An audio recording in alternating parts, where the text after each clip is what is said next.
Hormuz കടലിടുക്കിനെ ചുറ്റിപ്പറ്റിയുള്ള സംഘർഷം ഇപ്പോൾ ഇന്ത്യക്ക് നേരിട്ടുള്ള ആശങ്കയായി മാറുകയാണ്. ഇന്ത്യൻ പതാകയുള്ള 2 ടാങ്കറുകൾക്ക് നേരെ ഇറാനിയൻ നാവികസേന വെടിയുതിർത്തു. സംഭവം സ്ഥിതിഗതികളെ കൂടുതൽ ഗുരുതരമാക്കുകയാണ്.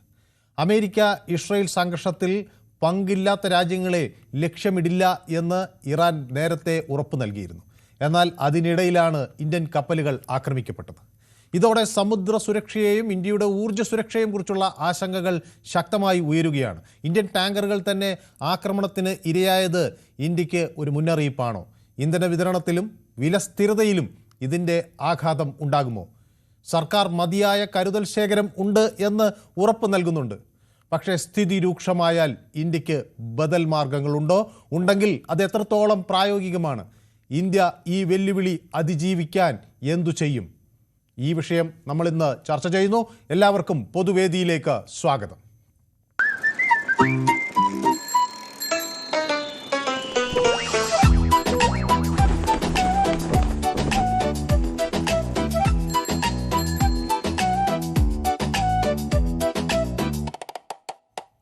വളരെ സുപ്രധാനമായ ഒരു പ്രതികരണം വരികയാണ്. ഇറാൻ പ്രസിഡന്റാണ് മസൂദ് പെഷെഷ്കിയാൻ ഇപ്പോൾ വ്യക്തമാക്കുന്ന ഒരു കാര്യം, അമേരിക്കയ്ക്ക് ഇറാൻ്റെ ന്യൂക്ലിയർ പദ്ധതിയിൽ, ആണവ പദ്ധതിയിൽ എന്തെങ്കിലും തരത്തിലുള്ള നിയമപരമായ ഇടപെടൽ നടത്താൻ ഒരു അധികാരവും ഇല്ല.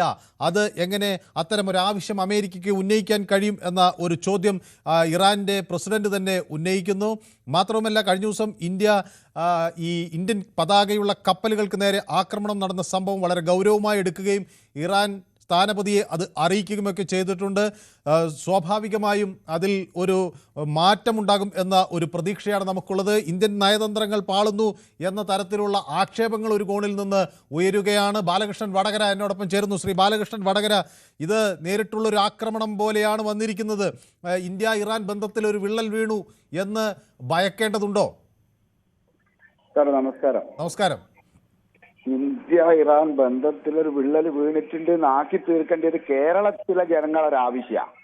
അല്ലാതെ ഇന്ത്യ ഇറാൻ തമ്മിൽ നയതന്ത്ര ബന്ധത്തിൽ യാതൊരു വിള്ളലും വീഴത്തില്ല. പക്ഷെ കേരളത്തിൽ ഇത് പ്രചരിപ്പിക്കണം. കാരണം പുങ്കുവന്മാർക്ക് എന്താ മോഡീനെ കുറ്റം പറയണം. പക്ഷേ ഈ നമ്മുടെ ഇന്ത്യൻ കപ്പലുകൾക്ക് നേരെ ശ്രീ ബാലകൃഷ്ണൻ വടകര ഇന്ത്യൻ കപ്പലുകൾക്ക് നേരെ വെടിവെച്ചു. ഇതിനെ എങ്ങനെയാണ് ശ്രീ ബാലകൃഷ്ണൻ വടകര കാണുന്നത്? അതിനൊക്കെ ഇന്ത്യ അതിനെ ആ സമയത്ത് പ്രതികരിക്കേണ്ടതാണ്. പ്രതികരിച്ചതെന്നാണ് അങ്ങ് മനസ്സിലാക്കുന്നത്? അത് ഏത് രൂപത്തിലാണ് എന്താണെന്ന് നമുക്ക് ഞാൻ ചോദിക്കുന്നത്. മനസ്സിലാക്കുക. അത് അങ്ങനെ ഉണ്ടായിട്ടുണ്ടെങ്കിൽ ശക്തമായ രൂപത്തിൽ പ്രതികരിക്കൂ. എന്താണ് പ്രതികരണം? എന്താ കണ്ടത്? എങ്ങനെ എന്തു പ്രതികരണമാണ് അങ്ങ് കണ്ടത്? അതാണ് ഞാൻ ചോദിക്കുന്നത്. കരുതലോടെ നീങ്ങാനാണ് ഇപ്പോൾ രാജ്യം തീരുമാനിച്ചിരിക്കുന്നതാണ് ഞാൻ മനസ്സിലാക്കുന്നത്. അതന്നെ, കരുതലോടെ തന്നെ നീങ്ങും. പക്ഷെ ഇവിടുത്തെ പ്രശ്നം എന്താന്ന് വെച്ചാല് നരേന്ദ്രമോദിയെ താറടിച്ച് ഞാൻ നമ്മൾ ഈ വിഷയത്തിലേക്ക് വന്നു. എപ്പോ നോക്കിയാലും ഇത് മറ്റാളുകളെ ആക്രമിക്കേണ്ട ഒരു സംഭവമല്ലല്ലോ. ഈ രാജ്യത്തിന്റെ ഒരു 2 പതാകയേന്തിയ 2 കപ്പലുകൾക്ക് നേരെ വെടിവെപ്പുണ്ടായിരിക്കുന്നു. ഇത് നാളെ നമ്മളെ ഏത് തരത്തിലുള്ള ആശങ്കയിലേക്ക് കൊണ്ടുപോകും? ഈ വിഷയത്തിൽ നമ്മൾ ഇവിടെ ഇരിക്കുന്ന ഈ CPM-കാരെ കുറിച്ച് ചർച്ച ചെയ്തിട്ടോ എന്തെങ്കിലും കാര്യമുണ്ടോ? അവരുടെ നിലപാടിന് ഇതിലെന്താണ് രാജ്യത്തിന് മാറ്റാൻ കഴിയുക? അതല്ലേ പ്രധാന ചോദ്യം. മാറ്റം എന്ന് പറഞ്ഞാൽ രാജ്യത്ത് ശക്തമായ രൂപത്തിൽ ഇറാന്റെ ഭാഗത്ത് നിന്ന് തോന്നിയോ ഇപ്പൊ ഈ വെടിവെപ്പ് ഉണ്ടായതിനു ശേഷം? ഉണ്ടെങ്കിൽ അതെന്തെന്നാണ് ഞാൻ ചോദിക്കുന്നത്. കുറെ നേരമായി വേടവെട്ട് എനിക്ക് അതുണ്ടാവും. ഉണ്ടായതെന്നാണ് ഞാൻ ചോദിക്കുന്നത്. എന്താണ് ഉണ്ടായെന്ന് എനിക്കറിയാൻ എങ്ങനെ പറ്റൂ? ഓക്കെ, അതാണ് അന്വേഷിക്കുന്നത്. ഓക്കെ, അപ്പൊ ഉണ്ടായി അങ്ങ് പറയുന്നത് കൊണ്ട് ഞാൻ ചോദിച്ചതേ. ശരത്ത് എന്നോടൊപ്പം ചേരുന്നു, ബാലരാമപുരത്ത്. ശ്രീ ശരത്, നമസ്കാരം. നമസ്കാരം. അപ്പൊ എനിക്ക് ഈ വിഷയത്തിൽ പറയാനുള്ളത്, നമ്മളിപ്പോ കേരളത്തിനകത്ത് നമ്മളെ ഈ പ്രളയം വന്നപ്പോഴും കോവിഡ് വന്നപ്പോഴും കേരളം ഇന്ത്യ അതിജീവിച്ചു. ഇപ്പൊ ഇവിടെ ഈ വലിയ പ്രശ്നങ്ങൾ വന്നപ്പോഴും ഇതിനെല്ലാം ഉള്ള ഒരു പരിഹാരം വളരെ വേഗം കണ്ടെത്തും. കാരണം നമ്മളിപ്പോ സംഭരിച്ചു വെച്ചിരിക്കുന്ന പല സാധനങ്ങളും ഉൽപ്പന്നങ്ങളും വളരെ കരുതലോടുകൂടി നമ്മൾ ഉപയോഗിക്കാൻ. ഇനിയിപ്പം ഏതെങ്കിലും തരത്തിലും തടസ്സം വന്നു കഴിഞ്ഞാൽ വലിയ ബുദ്ധിമുട്ടാണ്. ഇപ്പം കരമാർഗവും കപ്പൽ മാർഗവും അല്ലെങ്കിൽ വിമാനമാർഗമൊക്കെയാണ് ഉൽപ്പന്നങ്ങൾ കൊണ്ടുവരുന്നത്. അപ്പോൾ നമുക്ക് എല്ലാത്തിനും അതിൻ്റെതായ ലിമിറ്റേഷൻ ഉണ്ട്. കഴിയുന്നതും നയതന്ത്രപരമായിട്ടുള്ള ചർച്ച നടത്തുകയും എത്രയും പെട്ടെന്ന് ഈ പ്രശ്നം ഒന്ന് പരിഹരിച്ച് നമ്മുടെ ബുദ്ധിമുട്ടുകളും കഷ്ടതകളും മാറട്ടെ എന്ന് നമുക്ക് പ്രാർത്ഥിക്കാം. ഓക്കെ, വ്യക്തമാണ് താങ്കളുടെ അഭിപ്രായം. ഹായ് മനു, സുഖം തന്നെയല്ലേ എന്ന് ചോദിക്കുന്നുണ്ട്. അപ്പോൾ ഉറങ്ങാതെ ഇരിക്കുകയാണ് ഇത് കേൾക്കാൻ വേണ്ടി എന്ന് പിന്നെ എന്നോട് ശശിധരൻ പിള്ളൈ പറയുന്നു. ശശിധരൻ പിള്ളൈ വന്നില്ലെങ്കിൽ എനിക്ക് വലിയ വിഷമമാണ്. വന്നാൽ അതും ഒരു സംഘർഷ സാഹചര്യം അദ്ദേഹം സൃഷ്ടിക്കും എന്നത് മറ്റൊരു രസകരമായ കാര്യമാണെങ്കിലും അദ്ദേഹം ഇല്ലാതിരുന്നാൽ നമ്മുടെ പൊതുവേദിക്കൊരു ഒരു മിസ്സിംഗ് ആണ്, ഉപ്പില്ലാത്ത കഞ്ഞി പോലെ എന്ന് പറയുന്നല്ലോ. അപ്പോൾ അദ്ദേഹം വരുന്നതാണ് സന്തോഷം. നിശബ്ദം കേൾക്കാൻ വേണ്ടി 4 മണിയാകാൻ കാത്തിരിക്കുന്നു ഈ ശബ്ദം എൻ്റെ അമ്മേ. അപ്പം ശ്രീ ശശിധരൻ പിള്ളയുടെ ഈ കമൻറ്റ് കേൾക്കാൻ ഞാനും 4 മണിയാകാൻ വെമ്പൽ കൊണ്ടിരിക്കുകയാണ്. അപ്പോൾ നമ്മളിന്നൊരു വളരെ സുപ്രധാനമായ വിഷയമാണ് എടുക്കുന്നത്. ശശിധരൻ പിള്ളി നമുക്കൊപ്പമുണ്ട്, ഷിജു ഉണ്ട്, നമസ്കാരം എന്ന് എന്നോട് പറയുന്നു. ബാലകൃഷ്ണൻ വടകര പേപ്പർ ടൈഗർ പൊതുവേദി എന്നാണ് പറയുന്നത്, കടലാസ് പുലിയാണ്. ഓക്കെ, അല്ലല്ല, ശ്രീ ബാലകൃഷ്ണൻ വടകര നമ്മുടെ പൊതുവേദി ഒരു സ്ഥിരം പ്രേക്ഷകനാണ്. അദ്ദേഹം ഒരു ഗർജിക്കുന്ന സിംഹം തന്നെയാണ്. അപ്പോൾ സുനിൽകുമാറുണ്ട്, എനിക്ക് നമസ്കാരം പറയുന്നുണ്ട്. പിന്നെ ശശിധരൻ പിള്ളൈ നമുക്ക് എല്ലാവർക്കും നമസ്കാരം പറയുന്നുണ്ട്. ടിറ്റോസൻ ബോധി എന്നോട് പറയുന്നു, വലിയ സുഹൃത്തെന്ന് നടന്നിട്ട് എന്തായി, ആര് നമ്പിയാലും ഈ രാജ്യങ്ങളെ നമ്പരുത്. ആദരബിംബമായി ശിവാജി അടക്കമുള്ള പറഞ്ഞതാണ്, മറന്നുപോയവരെ സംഘപരിവാർ സർക്കാരുകൾ. ടിറ്റോസൻ എന്നെ ചില കാര്യങ്ങൾ ഓർമ്മപ്പെടുത്തുന്നു. അപ്പോൾ ഇവരെ വിശ്വസിക്കരുത് എന്നാണ് ടിറ്റോസൻ്റെ ഒരു അഭിപ്രായം. ഓക്കെ, പ്രവീൺ തിരുവനന്തപുരത്ത് എവിടെ നിന്നാണ് വിളിക്കുന്നത്? വെഞ്ഞാറമൂട്. ഈ സംഘർഷം, ഈ സാഹചര്യം ഇന്ത്യക്ക് ഏത് തരത്തിലുള്ളൊരു തലവേദനയാകും? ഇത് ഏത് തരത്തിൽ ഇന്ത്യ ഇറാൻ ബന്ധങ്ങളെ ബാധിക്കുമെന്നാണ് ശ്രീ പ്രവീൺ കരുതുന്നത്? അല്ല, ഇറാനും ഇന്ത്യയുമായിട്ടുള്ള പ്രവീണിന്റെ ടെലിഫോൺ എന്തോ പ്രശ്നം സംഭവിച്ചു. അനിൽകുമാർ കൂടി എന്നോടൊപ്പം ചേരുന്നു, കൊട്ടാരക്കരയിൽ. അനിൽകുമാർ, ചുരുങ്ങിയ വാക്കുകളിൽ. നമസ്കാരം. സാറേ, പിന്നെ സംഭവം എന്ന് പറഞ്ഞു കഴിഞ്ഞാൽ ഇപ്പൊ ഇറാൻ മെനഞ്ഞാന്ന് പറഞ്ഞു കഴിഞ്ഞല്ലോ, പറഞ്ഞു എന്തോ ഇന്ത്യയുടെ കപ്പലുകളെല്ലാം വിടും എന്നൊക്കെ പറഞ്ഞ് ഹോർമോസ് അടയ്ക്കത്തില്ല, കടലെടുക്ക് അടയ്ക്കത്തില്ല, ഇന്ത്യയുടെ കപ്പലുകൾക്ക് ഉപരോധമൊന്നും ഏർപ്പെടുത്തത്തില്ല എന്നൊക്കെ പറഞ്ഞാൽ സത്യാവസ്ഥ ഏകദേശം ഉണ്ടെന്നാണ് എന്റെ ഒരു കണക്കൂട്ടല്. അപ്പൊ സംഭവം എന്ന് പറഞ്ഞാൽ എന്തോ അറിയാമോ, അപ്പൊ ഈ ഇന്ത്യൻ കപ്പലുകളെ ഇവർക്ക് ആക്രമിച്ചു കഴിഞ്ഞാൽ മറ്റുള്ള കപ്പലുകൾ ഭയന്ന് പോകുമോ എന്നുള്ളൊരു ഇതുകൊണ്ടായിരിക്കും ചിലപ്പോൾ അവരെ ആക്രമിക്കുന്നത് എനിക്ക് എന്റെ ഒരു കണക്കൂട്ടല്. എനിക്ക് അങ്ങനെ തോന്നിക്കൂടായോ? ആർക്കും തോന്നാമല്ലോ. അപ്പൊ ഇന്ത്യൻ കപ്പലുകളെ ആക്രമിച്ചു കഴിഞ്ഞാൽ മറ്റുള്ളവർക്ക് ഒരു ഇതാവുമല്ലോ എന്നും പറഞ്ഞിട്ടായിരിക്കും എന്നാണ് എനിക്ക് തോന്നുന്നത്. പക്ഷേ ഇറാൻ ഇന്ന് തന്നെ ഇപ്പം ന്യൂസ് മാധ്യമങ്ങളിലൊക്കെ കേട്ട വാർത്ത വെച്ച് നോക്കുമ്പോൾ ഇറാന്റെ പരമോന്നത അധികാരമല്ല, ഇറാന്റെ അംബാസഡറെ വിളിച്ചു വരുത്തിയിട്ടുണ്ടായിരുന്നു ഇന്നലെ. ഇപ്പൊ കാര്യങ്ങൾ അവര് സംഭവം അംഗീകരിച്ചിട്ടുണ്ടായിരുന്നു, പക്ഷെ അവരിപ്പോ തിരുത്തുവാണ് സംഭവം. തിരുത്തുമോ എന്നാണ് എന്റെയും ചോദ്യം. ശ്രീ ദിവാകരൻ തലശ്ശേരി എന്നോട് ചേർക്കുന്നു. ശ്രീ ദിവാകരൻ, തിരുത്തുമോ ഈ നിലപാട്? 2 ഇന്ത്യൻ ടാങ്കറുകളാണ് ആക്രമിക്കപ്പെട്ടത്. ജാഗ് അർണവും അതുപോലെ സൻമാർ ഹെറാൾഡ് എന്ന 2 ഇന്ത്യൻ ടാങ്കറുകൾക്ക് നേരെയാണ് അവിടുത്തെ നാവികസേന ആക്രമണം നടത്തിയത്. അപ്പോൾ ജാഗ് അർണവ് എന്നുള്ളത് ഒരു ബൾക്ക് കാരിയറാണ്, ഇന്ത്യൻ ഫ്ലാഗാണ് ഉപയോഗിക്കുന്നത്. അൽ ജുബൈ സൗദി അറേബ്യയിൽ നിന്നാണ് അത് വന്നുകൊണ്ടിരുന്നത്. അതേസമയം Sanmar Herald 2 million barrel Iraqi എണ്ണയുമായാണ് ഇന്ത്യയിലേക്ക് വന്നുകൊണ്ടിരുന്നത്. ഈ 2 കപ്പലുകൾക്ക് നേരെയാണ് ആക്രമണം ഉണ്ടായത്. ഇത് തിരുത്തുമോ ഇറാൻ? അങ്ങനെ വിശ്വസിക്കുന്നുണ്ടോ ശ്രീ ദിവാകരൻ തലശ്ശേരി? ചുരുങ്ങിയ വാക്കുകളിൽ സമയം അതിക്രമിക്കുന്നുണ്ടോ? വളരെ തോന്നിയാസായിട്ടുള്ള പരിപാടി. അതായത് ഈ യുദ്ധം എങ്ങനെയെങ്കിലും, മൃഗീയമായ യുദ്ധം എങ്ങനെയെങ്കിലും അല്ലേ ലോകമൊട്ടാകെ നിൽക്കണോ, ലോകമൊട്ടാകെ ചാരമായി മാറും. പിന്നെ ഇപ്പം കാണുന്നില്ല സാറേ, പിന്നെ ഗ്യാസിന് ഇനിയിപ്പോ എന്തെല്ലാം ബുദ്ധിമുട്ട് വരും. അതായത് ലോകരാഷ്ട്രങ്ങൾ ആദ്യം കെയർലെസ് ആയിട്ട് വെച്ച് എന്തെങ്കിലും നടത്തിക്കോട്ടെ, ഇപ്പൊ എല്ലാ രാജ്യത്തിനും പിടിച്ച് വേഗം ഇത് നിർത്തണം. വ്യക്തമാണ് താങ്കളുടെ അഭിപ്രായം. അപ്പോൾ എന്നോട് ഷിജു ചോദിക്കുന്നു, യൂട്യൂബ് അപ്ഡേറ്റ്സ് അദ്ദേഹത്തിന് കിട്ടുന്നില്ല, പൊതുവേദി വരുമ്പോൾ ഒരു അപ്ഡേറ്റ്, ഏർലി അപ്ഡേറ്റ് വരുന്നില്ല എന്നാണ് പറയുന്നത്. അത് എന്താണെന്ന് ഞാനൊന്ന് അന്വേഷിക്കാം. സാധാരണഗതിയിൽ നമ്മൾ അങ്ങനെ ഏത് സബ്സ്ക്രൈബേഴ്സിന് എല്ലാത്തിൻ്റെ അപ്ഡേറ്റ്സ് അങ്ങനെ പോകേണ്ടതാണ്.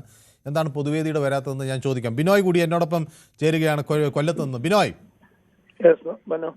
ബിനോയ്, ഇത് ഒരു ആശങ്കയാണ് എന്നിൽ ഉണർത്തുന്നത്. 2 കപ്പലുകൾക്ക് നേരെ വെടിയുതിർക്കുന്നു. നമ്മൾ ഇതിൽ പങ്കില്ലാത്ത രാജ്യമാണ്, ആക്രമണത്തിൽ പങ്കില്ല, നമ്മൾ ഏതൊരു ഭാഗത്തും ഇല്ല. നമ്മൾ സാധാരണ ജനങ്ങളുടെ പ്രശ്നങ്ങൾ പരിഹരിക്കാനുള്ള എണ്ണയാണ് നമുക്ക് വരേണ്ടത്. ഇവിടെ ഇന്ത്യൻ കപ്പലുകൾക്ക് നേരെ ആക്രമണം, അംബാസിഡറെ വിളിക്കുന്നു, വിവരം പറയുന്നു. പക്ഷേ ഇത് കൊണ്ട് ആ പ്രശ്നം പരിഹരിക്കും എന്ന് ബിനോയ് കരുതുന്നുണ്ടോ? എന്താണ് തുടർ നീക്കങ്ങൾ ഉണ്ടാകുക എന്നാണ് പ്രതീക്ഷിക്കുന്നത്? ഇതുകൊണ്ട് പ്രശ്നം പരിഹരിക്കും. എൻ്റെ ഇപ്പോഴുമുള്ള വിശ്വാസം, ഇറാന്റെ ഔദ്യോഗികമായി സർക്കാർ അറിഞ്ഞുകൊണ്ടായിരിക്കത്തില്ല ഇന്ത്യ മഹാരാജ്യത്തിന്റെ നമ്മളുടെ ഷിപ്പിനെ ആക്രമിച്ചത്. നമ്മുടെ ഫ്ലാഗ് കണ്ടിട്ടും ആക്രമിച്ചത് അറിഞ്ഞുകൊണ്ടായിരിക്കില്ല. പക്ഷെ എനിക്കിതിനകത്ത് കൃത്യമായി പറയാനുള്ളത്, ഞാൻ ഇന്നലെയും മനുവിനോട് പറഞ്ഞായിരുന്നു, ഇന്ത്യ ഇതിനകത്തൊരു നിലപാടെടുക്കണം. ഇന്ത്യയുടെ നിലപാട് നമ്മൾ വ്യക്തമാക്കണം. നമ്മൾ 2 ഭാഗത്ത് നിൽക്കണ്ട. നമ്മൾ 2 പേരെയും, പാകിസ്ഥാനെ അല്ല നമ്മൾ മധ്യസ്ഥരായിട്ട് വിടേണ്ടുള്ളത്. പശ്ചിമേഷ്യയിലെ നല്ല ലോകത്തെ ഏറ്റവും നല്ല ഏറ്റവും കൂടുതൽ ഡിസിഷൻ എടുക്കുന്ന രാജ്യം നമ്മളുടെ മഹാരാജ്യമാണ്. പക്ഷേ പാകിസ്ഥാനെ അതിൽ നിന്ന് മാറ്റി നിർത്തിക്കൊണ്ട് നമ്മൾ നിലപാട് പറയണം, ഇന്ത്യ മധ്യസ്ഥരായിട്ട് നിൽക്കാം. ഈ രണ്ടുപേരും നമ്മൾ ഏറ്റവും കൂടുതൽ നയതന്ത്ര ബന്ധമുള്ളത് അമേരിക്കയാണെങ്കിലും നമ്മൾ കൂടുതൽ സാധനം മേടിക്കുന്നത് ഇറാഖിന്റെ അടുത്താണ്, ഈ ക്രൂഡ് ഓയിൽ പോലെയുള്ള. അതുകൊണ്ട് ഇപ്പോഴും നമ്മൾ ഇന്ത്യക്കാർ വിശ്വസിക്കുന്നു ഇറാൻ നമ്മളുടെ ശത്രുവേ അല്ല. ഒരിക്കലും ഇറാൻ ഇന്ത്യയെ ആക്രമിക്കത്തില്ല, ഇന്ത്യയുടെ ഷിപ്പുകളെ ഒന്നും ചെയ്യില്ല. ഇന്നലെയും നമ്മൾ സംസാരിക്കുമ്പോൾ 2 ഷിപ്പുകൾ കടത്തിവിട്ടു. ഇന്നാണ് ആക്രമിച്ചു എന്ന് പറഞ്ഞ് കേൾക്കുന്നത്. ചിലപ്പോൾ ഒന്ന് വിരട്ടാൻ വേണ്ടി ആയിരിക്കും. പക്ഷേ ഇന്ത്യൻ ഭരണകൂടം, പ്രതിപക്ഷവും ഭരണപക്ഷവും എല്ലാം കൂടി നിന്നുകൊണ്ട് ഇറാഖിന്റെ അംബാസിഡറെ വിളിച്ചു വരുത്തി. കൂടാതെ നമ്മളുടെ അംബാസിഡർ ഇറാഖിലെ അവിടുത്തെ ഇപ്പോഴത്തെ പ്രസിഡന്റിനെയോ പ്രധാനമന്ത്രിയോ കണ്ട് കാര്യങ്ങൾ അവതരിപ്പിക്കണം. കാരണം നമ്മൾ അവരുമായിട്ട് 50 വർഷമായിട്ട് നയതന്ത്ര ബന്ധം നല്ലതുപോലെ പോകുന്ന ഒരു രാജ്യമാണ്. ഈ ആക്രമണത്തിൽ അമേരിക്കയ്ക്ക് പങ്കുണ്ടോ എന്ന് നമ്മളൊന്ന് ആലോചിക്കണം. ഇത് ആരുടെ മിസൈലാണ് നമ്മളുടെ ഷിപ്പുകളിൽ പോയി വീണതെന്ന് നോക്കണം. കാരണം അമേരിക്ക ഇരട്ടത്താപ്പ് കാണിക്കാനിരിക്കുക. ഇപ്പൊ ഇറാൻ പറഞ്ഞ ഒരു കാര്യമുണ്ട്, ഞങ്ങളുടെ രാജ്യത്തെ കാര്യങ്ങൾ തീരുമാനിക്കാൻ ഞങ്ങൾക്കറിയാം. അത് വന്ന് നോക്കാൻ അമേരിക്ക ആരാണെന്ന് ലോകരാജ്യങ്ങൾ മൊത്തം ഇപ്പോൾ പറയുന്നത് അങ്ങനെ തന്നെയാണ്. അപ്പൊ അമേരിക്കയാണോ ഈ മിസൈല് നമ്മളുടെ ഷിപ്പുകളിലോട്ട് തൊടുത്തി വിട്ടതെന്ന് പ്രത്യേകം എൻക്വയറി ചെയ്യണം നമ്മളുടെ ഭരണകർത്താക്കൾ. അത് വെടിവെച്ചു എന്ന കാര്യം ഇറാൻ നിരാകരിക്കുന്നില്ല. അവര് അത് ഞങ്ങളല്ല എന്ന് പറയുന്നില്ല. അത് ഉണ്ടായിട്ടുണ്ട് സംസാരം ഇനി ആവർത്തിക്കില്ല എന്ന് പറയുമ്പോൾ അത് വരുന്ന ശബ്ദം അത് അങ്ങനെ അത് ആശാസ്യമല്ല എന്നാണ് ഞാൻ വിചാരിക്കുന്നത്. ഏതായാലും US aircraft carrier USS Gerald Ford ചെങ്കടലിലേക്ക് നീങ്ങി എന്ന വിവരങ്ങൾ പുറത്തു വരുന്നു. അപ്പോൾ യുദ്ധം കൂടുതൽ രൂക്ഷമാകുമോ എന്ന ആശങ്കയാണ് പുറത്തു വരുന്നത്. അപ്പോൾ അമേരിക്കയുടെ USS ജെറാൾഡ് ഫോർഡ് എന്ന എയർക്രാഫ്റ്റ് വഹിക്കാൻ ശേഷിയുള്ള കപ്പലുകൾ ചെങ്കടലിലേക്ക് നീങ്ങുന്നു എന്ന വിവരങ്ങൾ എന്നോട് പുറത്തു വരുന്നു. അനിൽ വടകരയിൽ നിന്ന് എന്നോടൊപ്പം ചേരുന്നു. അനിൽ, കേൾക്കാമോ? അനിൽ വടകര. യെസ്, ശ്രീ രാധാകൃഷ്ണൻ ചാത്തന്നൂരിനെ കണ്ടിട്ട് കുറേ ദിവസമായി. അപ്പോൾ അദ്ദേഹം വന്നിരിക്കുന്നത്. ഞാൻ ശ്രീ രാധാകൃഷ്ണൻ ചാത്തന്നൂർ, ഞാൻ കുറെ നാളായിട്ട് തെരഞ്ഞെടുപ്പിന്റെ തിരക്കിലായിരുന്നു. ചാത്തന്നൂരിൽ എന്തോ അത്ഭുതങ്ങൾ സംഭവിക്കുമെന്നൊക്കെ BJP രാജ്യത്തിന് ജയിക്കും, മന്ത്രിയാവും, പിണറായി മുഖ്യമന്ത്രിയാവും, വേറെ തർക്കമൊന്നുമില്ല ഇതിന്. ആണോ? ഞാൻ ചാത്തന്നൂരിലെ സാഹചര്യമാണ് അറിയേണ്ടത്. അവിടെ എന്താണ്, അങ്ങേക്ക് എന്ത് തോന്നുന്നു? അവിടെ ഞങ്ങൾ ആത്മാർത്ഥമായിട്ട് ഇവിടെ പ്രവർത്തിച്ചില്ല. ഇവിടെ R രാജേന്ദ്രൻ ജയിക്കും. LDFന്റെ ചുവന്ന കോട്ടയാണ് ചാത്തന്നൂര്. 10,000-ൽ പരം വോട്ടുകൾക്ക് R രാജേന്ദ്രൻ ജയിക്കും, മന്ത്രിയാവും, പിണറായി മുഖ്യമന്ത്രിയാ. BJP വലിയ പ്രതീക്ഷ വെച്ച് പുലർത്തുന്നുണ്ട്. തീർച്ചയായിട്ടും അദ്ദേഹത്തിനെ നമ്മൾ ബഹുമാനിക്കുന്നു. അദ്ദേഹം ഒരു സമുദായത്തിന്റെ നേതാവാണ്. എന്റെ വീടിന്റെ തൊട്ടടുത്താണ് എതിർ സ്ഥാനാർത്ഥി ഗോപകുമാറിന്റെ വീട്. ഞങ്ങൾ ഒരു ബൂത്താണ്, ഞാനും ഗോപകുമാറും ഒരു ബൂത്തിലാണ്. പക്ഷെ പറഞ്ഞിട്ട് കാര്യമില്ല. നിർഭാഗ്യവശാൽ എനിക്ക് അദ്ദേഹത്തിനെതിരെ ആത്മാർത്ഥമായിട്ട് പ്രവർത്തിക്കേണ്ടി വന്നു. ഞങ്ങളുടെ രാജേന്ദ്രൻ ജയിക്കും, തർക്കമൊന്നുമില്ല. അപ്പൊ അയൽക്കാരനാണെന്ന് നോക്കിയില്ല. രാഷ്ട്രീയ അയൽക്കാർ വേറെ, പാർട്ടി വേറെ. പാർട്ടി എന്ന് പറയുമ്പോൾ നമ്മുടെ അത് നമ്മൾ പ്രത്യേകിച്ച് പൊതുപ്രവർത്തനം എന്ന് പറയുന്നത് നമ്മളെ ജീവവായുവാണ്. സാമൂഹ്യ പ്രവർത്തനം എന്ന് പറയുന്നത് ജീവിതമല്ല കേട്ടോ, ജീവിത പ്രശ്നമല്ല, ജീവവായു. കാരണം ഞങ്ങൾ അങ്ങനെയാണ് സാമൂഹ്യ പ്രവർത്തനം നടത്തുന്നത്. ഓക്കെ, അപ്പൊ നമുക്ക് വിഷയത്തിലേക്ക് വരാം. എനിക്ക് ഈ ആഗോള വിഷയത്തിലൊന്നും നമ്മൾ ഊഹാപോഹങ്ങൾ, കാരണം ഈ അമേരിക്കയുടെയോ അല്ലെങ്കിൽ ഇറാന്റെയോ അല്ലെങ്കിൽ നമ്മുടെ ഇസ്രായേലിന്റെയോ ഒക്കെ മനസ്സിലെ കുത്തിത്തിരിപ്പ് ഏതെങ്കിലും രാജ്യങ്ങൾക്ക് മുൻകൂട്ടി പറയാൻ കഴിയുമോ? ഇല്ല. പിന്നെ നമുക്ക് ഈ ഒരു വിഷയത്തിൽ നമ്മൾ ചർച്ച ചെയ്യാൻ നടത്തുന്നതുകൊണ്ട് പ്രയോജനമുണ്ടെന്ന് എനിക്ക് തോന്നുന്നില്ല. അമേരിക്കയെ പോലെ ഉള്ള ഒരു കൂർമ്മ ബുദ്ധി ഒരു രാജ്യത്തെ അംഗീകരിക്കാതിരിക്കുക. എന്റെ അഭിപ്രായം പറയുകയാണെങ്കിൽ ഈ നമ്മുടെ ബഹുമാനപ്പെട്ട പ്രധാനമന്ത്രി അമേരിക്കയോട് കൂറൊക്കെ കാണിക്കുന്നെങ്കിലും ഈ ഇന്ത്യ കുറച്ച് മികച്ചു നിൽക്കുന്ന ഒരു രാജ്യമായതുകൊണ്ട് ഇന്ത്യ തകർന്നു കാണാൻ ആഗ്രഹിക്കുന്ന കൂട്ടത്തിലാണ് അമേരിക്ക എന്ന് വിശ്വസിക്കുന്ന കൂട്ടത്തിലാണ് ഞാൻ. കാരണം ശക്തിയുള്ള ഒരു രാജ്യം ഉയർന്നു വരാൻ അമേരിക്ക സമ്മതിക്കത്തില്ല എന്നൊക്കെ ഉള്ള ഒരു ചെറിയ ബാലപാഠം വെച്ചാണ് ഞാൻ ഈ പറയുന്നത്. പിന്നെ രണ്ടാമത് എനിക്ക് പറയാനുള്ള ഒന്നേ ഉള്ളത്, പണ്ട് നമ്മൾ ബാലരമയിൽ ഒരു കഥ വായിച്ചിട്ടുണ്ട്. എന്താണ്, കാട്ടിൽ ഒരു സിംഹത്തെ കാരണം ജീവിക്കാൻ വയ്യ, ചെറിയ ജീവികൾക്കൊന്നും ജീവിക്കാൻ വയ്യ. അവസാനം ഈ ചെറിയ ജീവികളെല്ലാം കൂടെ ഒന്നിച്ച് നിന്ന് സംഘടിച്ച് ഈ സിംഹത്തെ വധിച്ച കഥ നമ്മൾ കേട്ടിട്ടുണ്ട്. ഈ ലോകം നിലനിൽപ്പ് ഉണ്ടാകണമെങ്കിൽ ബഹുമാനപ്പെട്ട, ഇന്ന് മനുവല്ലേ സംസാരിക്കുക, സൗണ്ട് പെട്ടെന്ന് ക്ലിയർ ആയില്ല. അതെ. അപ്പൊ എനിക്ക് പറയാനുള്ളത്, ഈ നമ്മൾ ഈ ചെറിയ രാജ്യങ്ങൾ, അസംഘടിതരായിട്ടുള്ള രാജ്യങ്ങളെല്ലാം ചേർന്ന് ഈ അമേരിക്കയെ അടിച്ച് തകർക്കുക, അല്ലാതെ ഈ രാജ്യത്തിന് നിലനിൽപ്പില്ല, ലോകത്തിന് നിലനിൽപ്പില്ല. ഇവരത് ലോക പോലീസോ ഐക്യരാഷ്ട്രസഭ പറയുന്ന ഇവർ കേൾക്കുമോ? UN നമ്മുടെ ഇന്ത്യ മഹാരാജ്യത്ത് ഒരു പൊതു വിഷയം ഉണ്ടായാൽ നമുക്ക് സുപ്രീം കോടതി ഉണ്ടെന്നൊരു ആശ്വാസമുണ്ട്. നമുക്ക് സുപ്രീം കോടതി പരമാധികാര കോടതിയാണ് സുപ്രീം കോടതി. സുപ്രീം കോടതിയെ നമുക്ക് ആശ്രയിക്കാം. ഈ ലോകത്തിന് നീതി പറയാൻ, നീതിക്ക് വേണ്ടിയിട്ട് നീതി കിട്ടാൻ വേണ്ടി ഒരു സംവിധാനം നമ്മുടെ ലോകത്തുണ്ടോ? ഇല്ല. UN പറയുന്ന ആരെങ്കിലും കേൾക്കുമോ? ഐക്യരാഷ്ട്ര സഭ പറയുന്ന ആരെങ്കിലും കേൾക്കുമോ? ഈ രാജ്യങ്ങൾ അമേരിക്ക കേൾക്കുമോ? ഈ അമേരിക്ക ലോക പോലീസ് ആർക്ക് കൊടുത്ത അധികാരം? ഇത് ചോദിക്കാൻ അങ്ങയുടെ അഭിപ്രായം വ്യക്തമാണ്. അപ്പൊ ചാത്തന്നൂരിലെ വൻ ഭൂരിപക്ഷത്തിൽ ജയിക്കുമെന്നാണ് അങ്ങ് പറയുന്നത്. എത്ര ഭൂരിപക്ഷമാണ് പ്രതീക്ഷിക്കുന്നത്? രാജേന്ദ്ര ജയിക്കും, മന്ത്രിയാവും. പിണറായിയുടെ ശക്തി ഇന്ത്യ മഹാരാജ്യം അറിയാം. വേറിട്ട ഞാൻ ചോദിക്കുന്നത് എത്ര വോട്ടിന്റെ ഭൂരിപക്ഷത്തിൽ ജയിക്കുമെന്നാണ്? ചുമന്ന കേരളം ഇന്ത്യയിൽ വേറിട്ട് നിൽക്കും. അതാണ് നമുക്ക് പറയാനുള്ളത്. എത്ര വോട്ടിന്റെ ഭൂരിപക്ഷത്തിൽ ജയിക്കുമെന്നാണ് ശ്രീ? 10,000-നകത്ത്. എന്റെ ഒരു കണക്കൂട്ടൽ ജില്ലാ പഞ്ചായത്ത് തെരഞ്ഞെടുപ്പിന്റെ ഒക്കെ ഭൂരിപക്ഷം വെച്ചിട്ട് ഒരു ജില്ലാ പഞ്ചായത്തിൽ ഞങ്ങൾക്ക് ഈ മണ്ഡലത്തിലുള്ള ഭൂരിപക്ഷം 6,500 വോട്ടാണ്. കാരണം ജില്ലാ പഞ്ചായത്ത് കുറച്ച് ബൂത്തുകളിലൊക്കെ BJP-യുടെ ഒരു കടന്നുകയറ്റം ഉണ്ടായിരുന്നു. അത് നമ്മുടെ സ്ഥാനാർത്ഥി നിർണയത്തിലൊക്കെ വന്ന ചെറിയ വീഴ്ചയാണ്. അത് ഞങ്ങളത് പുകവിലേക്ക് എടുക്കുന്നില്ല. 7,000 പൊതുവെ ഉള്ളവർ നമ്മൾ ചെറിയ കണക്കൂട്ട് 10,000-നകത്ത് വോട്ട് ഞങ്ങൾ ജയിച്ചിരിക്കും. ഒരു തർക്കവും ഉണ്ട്. രാജേന്ദ്രൻ ജയിക്കും. ഒരു നല്ല ഈ ക്ഷീരവായ്പൊക്കെ കിട്ടുന്ന ഇത്തവണ ഞങ്ങൾ രാജേന്ദ്രന് ഞങ്ങൾ അണികളുടെ അഭിപ്രായമാണ് റവന്യൂ, കൃഷി, ഭക്ഷ്യം ഈ 3 വകുപ്പിൽ ഏതെങ്കിലും ഒന്ന് കൊടുക്കണമെന്നാണ് ഞങ്ങൾക്ക്. അണികൾക്ക് എന്തും പറയാനല്ല ഞങ്ങൾക്ക് പറയാനുള്ളത്. Very good. അപ്പൊ നോക്കാം, നമുക്ക് ഞാൻ തെരഞ്ഞെടുപ്പ് കഴിയുമ്പോൾ നമുക്ക് കാണാം. 2ാം സ്ഥാനത്ത് ആര് വരുമെന്നാണ് പ്രതീക്ഷിക്കുന്നത്? തീർച്ചയായിട്ടും ഗോപകുമാർ വരുമെന്നാണ്. തീർച്ചയായിട്ടും. ഇല്ല, ഒരിക്കലും 2ാം സ്ഥാനത്ത് ആയിട്ടില്ല. അവർ പറയാനുള്ള കഴിയണം വരാൻ. ചിലപ്പോൾ വന്നേക്കുമായിരിക്കും. പക്ഷെ ഇപ്പൊ അതിനുള്ള സാധ്യതയില്ല. ശരി, ഓക്കെ, വ്യക്തമാണ്. അപ്പോൾ ഇത് പിന്നെ അപ്പോൾ നമസ്കാരം Manu, India take the right decision for this എന്ന് സതി ബാബുരാജ് എന്നോട് പറയുന്നു. സതി ബാബുരാജ് നമ്മൾ സ്ഥിരം പ്രേക്ഷകരാണ്, എല്ലാവർക്കും അറിയാം. അപ്പോൾ അതുകൊണ്ട് പിന്നെ അവർ വരുമ്പോൾ തന്നെ എനിക്കൊരു സന്തോഷമുണ്ട്. അപ്പോൾ എന്നോടൊപ്പം പിന്നെ നമ്മുടെ ശശിധരൻ പിള്ള പറയുന്നത്, അപ്പം നടന്നില്ലെങ്കിൽ ചാത്തന്നൂർ പണി നിർത്തുമോ എന്നാണ് ചോദിക്കുന്നത്. ഈ രാധാകൃഷ്ണൻ ചാത്തന്നൂർ അങ്ങ് പറയുന്നത് പോലെ ഇത് സംഭവിച്ചില്ലെങ്കിൽ ഇനി രാഷ്ട്രീയ പ്രവർത്തനം നിർത്തുമോ എന്നുള്ള വെല്ലുവിളി യൂട്യൂബിൽ വന്നു കഴിഞ്ഞിരിക്കുകയാണ്. അപ്പോൾ ഏതായാലും നോക്കാം, 4-ാം തീയതി വരട്ടെ. നമുക്ക് രാധാകൃഷ്ണൻ ചാത്തന്നൂരിൻ്റെ പ്രവചനം ശരിയാകുമോ അതോ അത് ശരിയാകില്ലയോ എന്ന് നമുക്ക് നോക്കാം. അപ്പോൾ okay, mistake took place from banning WHO and UNO എന്ന് ഷിജു പറയുന്നു. നമസ്കാരം എന്ന് എന്നോട് നമ്മുടെ മുരളീധരൻ നായർ MN എന്നോട് ചേർന്നിട്ടുണ്ട് കേട്ടോ. അപ്പോൾ അദ്ദേഹം വരുമ്പോൾ തന്നെ എനിക്കൊരു സന്തോഷമാണ്. എനിക്ക് വളരെ വളരെ ഇഷ്ടമുള്ള ഒരാളാണ്. അപ്പം നമസ്തേ എന്നൊക്കെ എന്നോട് പറയുന്നുണ്ട്. അപ്പോൾ എല്ലാ യൂട്യൂബ് ഫ്രണ്ട്സിനും നമസ്കാരം ഒന്നും മുരളീധരൻ നായർ അറിയിക്കുന്നുണ്ട്. അപ്പോൾ അതൊക്കെയാണ്. അപ്പോൾ ഇതിൽ എന്നോട് പറയുന്നത് മേ ബി ദേഹം മാർക്ക് ഭാരത് ഇൻസ്റ്റഡ് ഭാരത് എന്ന് വെച്ചതുകൊണ്ടല്ലോ, ഇന്ത്യൻ പതാകയുണ്ടല്ലോ. അപ്പോൾ അത് കാണുമ്പോൾ ഇതൊക്കെ അവിടെ നാവിക വൃത്തങ്ങളിലുള്ളവർക്ക് അറിയാവുന്നതാണ്. അപ്പോൾ എന്നോട് തങ്കച്ചൻ പറയുന്നത് ഇന്ത്യൻ നയതന്ത്രം പരാജയപ്പെട്ടു എന്നാണ്. നോക്കാം തങ്കച്ചൻ.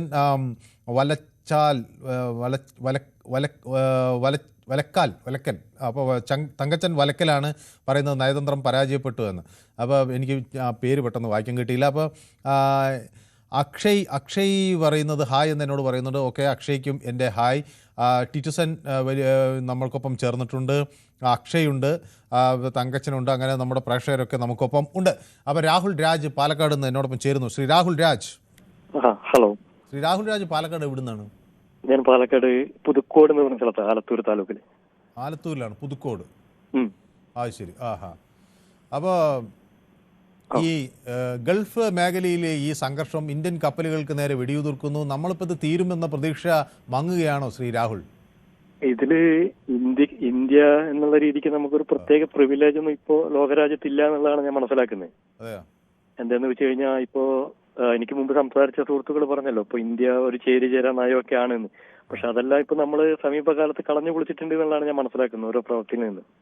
അതുകൊണ്ട് തന്നെ ഇന്ത്യൻ ഫ്ലാഗ് കാണുമ്പോൾ ലോകരാജ്യങ്ങൾക്കൊരു സഹോദര മനോഭാവമോ അല്ലെങ്കിൽ ഒരു ഭയഭക്തി ബഹുമാനമോ ഒന്നും ഉണ്ടാവുമെന്ന് തോന്നുന്നില്ല. ഇപ്പൊ ഇറാനെ സംബന്ധിച്ച് പറയുകയാണെങ്കിൽ ഇന്ത്യക്ക് വ്യക്തമായ ചേരി ഉണ്ടല്ലോ. ഇസ്രായേലും അമേരിക്കയുമായിട്ടുള്ള വ്യക്തമായ കൂട്ടുകെട്ട് ഇന്ത്യ സമീപകാലത്തായിട്ട് പുലർത്തി പോരുന്നുണ്ട്. അപ്പോ അങ്ങനെ നോക്കുമ്പോൾ ഇറാന്റെ കാഴ്ചപ്പാടിൽ ഇന്ത്യ അവരുടെ ശത്രുപക്ഷത്ത് നിൽക്കുന്ന ഒരു രാജ്യത്തിന്റെ സഹോദര തുല്യമായിട്ടുള്ള ഒരു രാജ്യമാണ്. അപ്പോ നമ്മുടെ കേരളത്തിൽ തന്നെ പലരും പറയാറുണ്ടല്ലോ, ഇപ്പോ ഞങ്ങളുടെ പാലക്കാട് ജില്ലയിൽ മത്സരിച്ച ഒരു സ്ഥാനാർത്ഥി തന്നെ പറയണ്ടായി, ഇപ്പൊ ഇറാനിൽ യുദ്ധം ഉണ്ടാകുമ്പോൾ എന്തിനാണ് ഇവിടെ കേരളത്തിൽ ഇവര് പ്രതിഷേധം നടത്തുന്നതെന്ന് എനിക്ക് അറിയുന്നില്ല എന്നുള്ള രീതിക്ക് ഒരു ഹ്യൂമർ അദ്ദേഹം പറയുണ്ടായി. പക്ഷെ ഒരു കാര്യം നമുക്ക് ഈ കാര്യങ്ങൾ അദ്ദേഹം അല്ല, ആലത്തൂർ പാലക്കാട് മണ്ഡലമല്ലേ? അല്ല, പാലക്കാട് മണ്ഡലത്തിൽ, ഞങ്ങളുടെ പാലക്കാട് ജില്ലയിൽ. മണ്ഡലം. ആ. അതെ അതെ, ഞങ്ങളുടെ ജില്ലയിൽ. ജില്ല പാലക്കാട് അതെ ജില്ല. അതെ അതെ അതെ. അപ്പോ പുള്ളിയടക്കം അങ്ങനെ ഒരു കമന്റ് പാസ്സാക്കിണ്ടായി. പക്ഷെ ഈ ഇറാൻ സംഘർഷം കൊണ്ട് മലയാളികൾക്ക് ഒരു കാര്യം മനസ്സിലായി, ലോകത്ത് എവിടെ യുദ്ധം നടന്നാലും നമ്മുടെ അവിടെ അടുപ്പ് പുകയില്ല എന്നുള്ളത് മനസ്സിലായല്ലോ. അതായത് ഇറാനിൽ ഒരു പ്രശ്നം ഉണ്ടെങ്കിൽ നമ്മളുടെ അവിടെ അടുപ്പ് കത്തില്ല എന്നുള്ള ഒരു ധാരണയിലേക്ക് ലോകത്ത് എവിടെ പ്രശ്നമുണ്ടായാലും നമ്മളെ അത് ബാധിക്കും എന്നുള്ളത് അങ്ങ് രാഹുൽ രാജ് പറഞ്ഞപ്പോൾ വളരെ ക്ലിയർ ആണ്. ഞാൻ ഈ റഷ്യ യുക്രൈനെ ആക്രമിച്ചപ്പോൾ ഞാൻ വിചാരിച്ചത് നമുക്കത് വലിയ ഒരു പ്രശ്നം ഉണ്ടാവില്ല. പക്ഷെ ഞാൻ അന്ന് നിൽക്കുന്ന സ്ഥലത്ത് നിന്ന് എത്ര കുട്ടികളാണ്, പെൺകുട്ടികൾ ഉൾപ്പെടെ എല്ലാവരും യുക്രൈനിൽ പോയി MBBS ഒക്കെ പഠിക്കാൻ പോയ കുടുംബങ്ങൾ പാഞ്ഞ് മാധ്യമ ഓഫീസുകളിലേക്ക് വരികയാണ്. ഇത് എന്താണ് സംഭവിക്കുന്നത്? കുട്ടികൾ മടങ്ങിയെത്തുമോ? ആകെ ആശങ്ക, പ്രശ്നങ്ങൾ. അപ്പം ഞാൻ വിചാരിച്ചത് ഈ യുക്രൈനിൽ ഇത്രയും കുട്ടികൾ കേരളത്തിൽ നിന്ന് പോയി പഠിക്കുന്നുണ്ടെന്ന് സത്യത്തിൽ എനിക്ക് അറിയില്ലായിരുന്നു. ആ യുദ്ധം പൊട്ടി പുറപ്പെട്ടപ്പോഴാണ് ഞാൻ മനസ്സിലാക്കിയത് നമ്മുടെ എത്ര മനുഷ്യർ അവിടെ ഉണ്ടെന്ന്. ഇത് കാലങ്ങൾക്ക് മുമ്പ് നമ്മുടെ NV കൃഷ്ണവാര്യർ ഇതിനെ കുറിച്ച് പറഞ്ഞിട്ടുണ്ടല്ലോ. എങ്ങു മനുഷ്യന് ചങ്ങല കയ്യിൽ, അങ്ങൻ കയ്യുകൾ നൊന്തിയിടുന്നു, എങ്ങോ മർദ്ദനം, അവിടെ പ്രഹരം വീഴുവത് എന്റെ പുറത്താകുന്നു എന്ന്. അപ്പോ അത് കൂടുതൽ വ്യക്തമായി ഇപ്പോഴാണ് നമുക്കൊക്കെ മനസ്സിലാകുന്നതെന്ന് മാത്രം.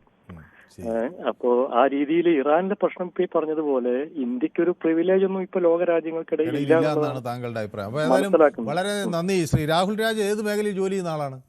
ഞാനിവിടെ സഹകരണ ബാങ്കിൽ വർക്ക് ചെയ്യും. സഹകരണ ബാങ്കിലെ ജീവനക്കാരാണ്. ഓക്കെ. അപ്പോൾ thank you so much Shri Rahul Raj. അത് ആലത്തൂരുകാരനാണ്. അപ്പോൾ നമ്മുടെ കൃഷ്ണൻകുട്ടി എനിക്കൊരു മെസ്സേജ് അയക്കുന്നുണ്ട്. ചാത്തന്നൂർ അതിന് മാത്രം പൊട്ടക്കുളങ്ങളുണ്ടോ കുമാറെ, ഇത്രയും താമര വിരിയാൻ? അപ്പോൾ കുമാർ പറഞ്ഞ് നമ്മുടെ കുമാർ പറയുകയാണ് എന്നോട്, സാറേ ചാത്തന്നൂരിൽ ഇത്തവണ താമര വിരിയുന്നു. അപ്പോൾ അതിനുള്ള മറുപടിയാണ് കൃഷ്ണൻകുട്ടി എഴുതി, ചാത്തന്നൂരിൽ കുളങ്ങളില്ല, അതുകൊണ്ട് അവിടെ താമര വിരിയില്ല എന്നാണ് പറയുന്നത്. നമുക്ക് നോക്കാം. ഏതായാലും ഇതൊക്കെ പറയുമ്പോൾ ഞാനിതെല്ലാം കേൾക്കുന്നുണ്ട്, ഞാനിത് വളരെ ശ്രദ്ധിച്ച് എഴുതിയും വെക്കുന്നുണ്ട്. അപ്പോൾ 4-ാം തീയതി ഇവരൊക്കെ പറഞ്ഞ ആളുകളൊക്കെ എന്ത് പറയുമെന്ന് ഞാൻ ഏതാണ് ശരി ഏതാ തെറ്റ് എന്നൊക്കെ ഞാൻ അപ്പം നോക്കാം. അപ്പോൾ ഭരിക്കുന്നവർക്ക് ബോധം വേണം, മുന്നിൽ കാണാനുള്ള കഴിവ് വേണമെന്ന് എന്നോട് വിനോയ് പറയുന്നു. ഹമീദ് VK എന്നോട് പറയുന്നു ഇന്ത്യ ഇറാൻ ചരൻ. ഓക്കെ, ചാരൻ അതെന്താണ് എനിക്ക് മനസ്സിലായില്ല. അപ്പോൾ സുസമ വർഗീസ് നമുക്കൊപ്പം ചേർന്നിട്ടുണ്ട്. എനിക്ക് എന്തൊരു മെസ്സേജ് അയക്കാൻ ശ്രമിക്കുന്നുണ്ട്. അപർണ എന്ന നമ്മുടെ ബഡ്ഡിംഗ് ജേർണലിസ്റ്റ് പറയുന്നത് ഇറാൻ ബന്ധത്തിൽ ചെറിയ വിള്ളലുണ്ടാകും, ഇന്ന് ഇന്ത്യ കരുതലോടെ നീങ്ങണം എന്നാണ് ഒരു മുന്നറിയിപ്പായി നൽകുന്നത്. ഹമീദ് VK എന്നോട് പറയുന്നു ഇതെന്താ ചർച്ചയാണ്. ഓക്കെ, ഹമീദ് VK നമ്മുടെ പുതിയ ആളാണെന്നാണ് തോന്നുന്നത്. അപ്പോൾ ഹമീദ് VKക്ക് ഇത് മനസ്സിലാവും. കുറച്ച് നേരം നമ്മുടെ പൊതുവേദിക്കൊപ്പം നിൽക്കുക, പൊതുജനങ്ങളുടെ പ്രതികരണമൊക്കെ കേൾക്കാം നമുക്ക് ഹമീദെ. അപ്പോൾ യെസ്, അപ്പോൾ അതുകൊണ്ട് എന്നോടൊപ്പം ശ്രീ അനിൽ ചേരുന്നു വടകരയിൽ നിന്ന്. ശ്രീ അനിൽ, നേരത്തെ ടെലിഫോൺ കട്ടായി പോയി. ശ്രീ അനിൽ, ഈ വടകരക്കാർ നമ്മുടെ പൊതുവേദി പ്രേക്ഷകരുണ്ട് കേട്ടോ. ഒന്ന് നമ്മുടെ ബാലകൃഷ്ണൻ വടകരയാണ്, ഒന്ന് അങ്ങാണ്, വേറൊരു അനിലുണ്ട്, സന്തോഷുണ്ട്. അപ്പോൾ അനിലിൻ്റെ വീട് വടകരയിൽ എവിടെയാ? വടകര മേമുണ്ട. അപ്പം ഞാൻ ബാലകൃഷ്ണൻ വടകര വരുമ്പോൾ ഞാൻ ചോദിക്കാം അനിലിൻ്റെ വീടിൻ്റെ സ്ഥലമൊക്കെ അറിയുമോ. അപ്പോൾ ഞാൻ ചോദിച്ചത്, അനിൽ, ഈ പ്രതിസന്ധി ഇന്ത്യക്ക് ഒരു ഭീഷണിയാകുന്നു. ഇന്ത്യയുടെ കപ്പൽ മാരിടൈം രംഗത്ത് ഒരു ഭീഷണി മുഴക്കുന്നതാണോ ഈ വെടിയുണ്ടകൾ? രണ്ട് കപ്പലുകൾക്ക് നേരെ ഉണ്ടായത്. ഇന്ത്യ ഇപ്പോഴും ഈ യുദ്ധത്തിനിടെ എടുത്ത നിലപാട് എന്ന് പറഞ്ഞാൽ, നമ്മൾ ഈ രാഷ്ട്രങ്ങൾ തമ്മിൽ യുദ്ധം നടക്കുന്ന സമയത്ത് ഇന്ത്യ ഒരു ഭാഗവും ചേർന്നില്ല എന്നുള്ളതാണ്. ആര് ഭാഗത്തും ചേരാതെ നിന്നാണ് ഇന്ത്യയുടെ നിലപാട്. അപ്പൊ ഇന്നലെ ഈ പറഞ്ഞ ഈ കപ്പലുകൾക്ക് വെടിതീർത്തെന്ന് പറയുന്നുണ്ട്. അപ്പൊ അതിന് ശക്തമായിട്ട് എന്ത് ചെയ്തിട്ടുണ്ട്, ഇറാനെ നയതന്ത്രപ്രതിനിധി വിളിച്ചു വരുത്തി കൃത്യമായ താക്കീത് കൊടുത്തിട്ടുണ്ട്. നമ്മളിപ്പോ സിന്ദൂരായാലും പിന്നെ സർജിക്കൽ സ്ട്രൈക്ക് ആയാലും നമ്മളെ ആക്രമിച്ച അതിന്റെ അന്ന് തന്നെ പോയിട്ട് തിരിച്ചടിക്കുന്ന ഒരു രീതിയല്ല ഇന്ത്യ സ്വീകരിച്ചത്. അതിന്റെ സമയത്തും എന്താ സന്ദർഭം നോക്കിയിട്ട് അതാണൊരു ഭരണകർത്താക്കന്മാർ ചെയ്യേണ്ടത്. അപ്പൊ എടുത്തു ചാടി ചെയ്ത് കഴിഞ്ഞാൽ നമുക്ക് ഭാവിയെല്ലാം ആലോചിക്കണം. അപ്പൊ അത് ആ രീതിയിൽ മുന്നോട്ട് പോകുന്നതാണ് കരുതുന്നത്. വേറെ തരത്തിൽ ഇന്ത്യക്കൊരു ഇറാൻ എന്ന് പറഞ്ഞാൽ ഇന്ത്യക്ക് ഒരു ഭീഷണിയല്ല. അപ്പൊ ഇന്ത്യ നിലവിൽ നമുക്ക് വ്യാപാര ബന്ധമുണ്ട്, നല്ല രീതിയിൽ കൊണ്ടുപോകണം. അപ്പൊ അതിനുള്ള രീതിയിലുള്ള കാര്യങ്ങളൊക്കെ ചെയ്യുന്നതാണ് എൻ്റെ ഒരു കണക്കുകൂട്ടൽ. ശരി. അപ്പോൾ എനിക്കിപ്പോൾ ഒരു പുതിയ ചില വിവരങ്ങൾ വരുന്നത്, സി റോബർട്ടുകളെ റോബോട്ടുകളെ US മിലിറ്ററി എൻഗേജ് ചെയ്തിരിക്കുന്നു എന്നാണ് പറയുന്നത്. അപ്പോൾ കടലുകളിൽ ഉള്ള ഈ ഹോർമുസിൻ്റെ തീരത്തൊക്കെ വെച്ചിട്ടുള്ള ചില മൈനുകൾ, ഹോർമുസ് മൈൻസിനെ കണ്ടെത്താൻ സീ റോബോട്ടുകളെ എൻഗേജ് ചെയ്തിരിക്കുന്നു. അപ്പോൾ US മിലിറ്ററി സീ ഡ്രോണുകൾ ഉപയോഗിക്കുന്നു. സ്ട്രൈറ്റ് ഓഫ് ഹോർമുസിൽ മൈനുകൾ ഉണ്ടാകാനുള്ള സാധ്യതയുണ്ട് എന്ന് അവർ പറയുന്നു. അതുകൊണ്ട് ആ കമേഴ്ഷ്യൽ ട്രാഫിക് ഫ്ലോ തടയാനായി ഇത്തരം മൈനുകൾ ഇൻസ്റ്റാൾ ചെയ്തിട്ടുണ്ടെങ്കിൽ അത് തടയാനായി സീ റോബോട്ടുകളെയും സീ ഡ്രോണുകളെയും ഉപയോഗിക്കുന്നു എന്നാണ് പറയുന്നത്. എന്താണ് ഇത് വളരെ വളരെ ആശങ്കപ്പെടുത്തുന്ന ചില വാർത്തകളാണ്. ഏതായാലും ഈ 39 കിലോമീറ്റർ, അതാണ്ട് 24 മൈൽ നീണ്ടു കിടക്കുന്ന ഈ സ്ട്രൈറ്റ് ഓഫ് ഹോർമൂസ് എന്നത് ലോകത്തെ ഏറ്റവും വലിയ ഒരു ഓയിൽ ചോക്ക് പോയിന്റ് ആണ് എന്ന് നമുക്ക് പറയാം. അത് ഗൾഫ് ഓഫ് ഒമാനെയും ഗൾഫിനെയും ബന്ധിപ്പിക്കുന്ന ഒരു മേഖലയാണ്. അതുകൊണ്ട് തന്നെ അത് ഒരു വളരെ തന്ത്രപ്രധാനമായ മേഖലയാണ്. അത് LNGയുടെ ഗതാഗതമാകട്ടെ, ഇന്ധന ഒഴുക്കായിക്കോട്ടെ, ലോകത്തിലെ മൊത്തം ഇന്ധനത്തിൻ്റെ 1/5 ഇതുവഴി ഒഴുകുന്നു എന്നതാണ് അതിലെ ഏറ്റവും സുപ്രധാനമായ കാര്യം, തന്ത്രപ്രധാനം തന്നെ. അപ്പോൾ പുരുഷോത്തമൻ എന്നോടൊപ്പം ചേരുന്ന കണ്ണൂരിൽ നിന്ന്. ശ്രീ പുരുഷോത്തമൻ, സാറേ നമസ്കാരം. നമസ്കാരം സാറേ. നമ്മളെ ഇന്ത്യ ഇറാനെ സഹായിക്കേണ്ടതാണ്. അതെയാ? അപ്പൊ നമ്മളെ നേരെ വെടിയുതിർത്തത് ഇപ്പൊ അവര് പിൻവലിക്കും, അവരത് എങ്ങനെയോ പറ്റിപ്പോയതാണ്, പറ്റി പറയാതെ നീക്കിപ്പോയതാണ്. ശരി, പറ്റിപ്പോയതാണ്. നമ്മുടെ വളരെ സൗഹൃദമുള്ള രാഷ്ട്രമാണത്. അതെയാ? അത് നല്ല കൂട്ടറാണ്. അവര് നമ്മളെ ഇന്ത്യക്ക് വേണ്ടി സഹായം ചെയ്യുന്ന കൂട്ടക്കാരാണ്. ഓക്കെ. ശ്രീ പുരുഷോത്തമന്റെ സ്ഥലം മട്ടന്നൂരാണ്. എവിടെയായിരുന്നു? അതെ, മട്ടന്നൂർ. അപ്പൊ എന്റെ ഓർമ്മ ഞാൻ ഒന്ന് ചെക്ക് ചെയ്താണ്. മട്ടന്നൂരുകാരനാണ്. Okay, thank you Shri Purushothaman. അപ്പൊ എന്നോടൊപ്പം ശ്രീ മുഹമ്മദ് ഷെരീഫ് പുനല്ലൂരിൽ നിന്ന് ചേരുന്നുണ്ട്. ശ്രീ മുഹമ്മദ് ഷെരീഫ് കേൾക്കാമോ? ഓക്കെ, ഞാൻ മുഹമ്മദ് ഷെരീഫിലേക്ക് ഒരു അനിയൻകുട്ടൻ കൂടി എന്നോടൊപ്പം പത്തനംതിട്ടയിൽ നിന്ന് ചേരുന്നുണ്ട്. ശ്രീ അനിയൻകുട്ടൻ, ചുരുങ്ങിയ വാക്കുകളിൽ, ഇങ്ങനെ ആളുകളുടെ തിരക്ക് ഇങ്ങനെ കൂടി വരുന്നു. ഓക്കെ, ചുരുങ്ങിയ വാക്കുകളിൽ. സാറേ നമസ്കാരം. ഇന്ന് ഈ ഇറാൻ നേരിടുന്നതിലും വലിയ ബുദ്ധിമുട്ടായിരുന്നു നമ്മുടെ രാജ്യം നേട്ടുകൊണ്ടിരിക്കുന്നത്. അത് ശക്തമായ രാജ്യത്തില്ല, ശക്തമായ ഒരു ഭരണകർത്താവ് നമ്മുടെ രാജ്യത്തില്ലാതായി. ഇപ്പൊ നമ്മൾ തന്നെ ഫൈൻ ചെയ്യും. നമ്മുടെ രാജ്യത്തിന് ശക്തമായ ഭരണ സംവിധാനം ഇല്ലേ? ഭരണകർത്താവില്ലെന്നോ? ശക്തമായ ഒരു ഭരണം ഇവിടെ നടത്താൻ ഈ മോദി ഇവിടെ നമ്മുടെ രാജ്യത്ത് കിടന്നുകൊണ്ട് തന്നെ നമ്മുടെ പ്രതിപക്ഷ കക്ഷികളെ മാത്രം ഇല്ലാതാക്കാൻ ഈ മോദിക്കും ഈ കേന്ദ്ര സർക്കാരിനും അറിയത്തുള്ളൂ. വിദേശത്തുള്ള നമ്മുടെ പഴയകാല വിദേശ നയം വെച്ച് നോക്കാൻ പറ്റും, ഒന്നുമില്ല. ഇപ്പൊ ഇനിയും വരെ ആക്രമിക്കാൻ പോകുന്ന അമേരിക്ക, ഇസ്രായേൽ എല്ലാം കയറി നമ്മളെ ആക്രമിക്കും. നമ്മളെ കപ്പലിന് നേരെ വെടിവെച്ചത് അന്വേഷിക്കേണ്ട ബാധ്യതയുണ്ട്. അന്വേഷണം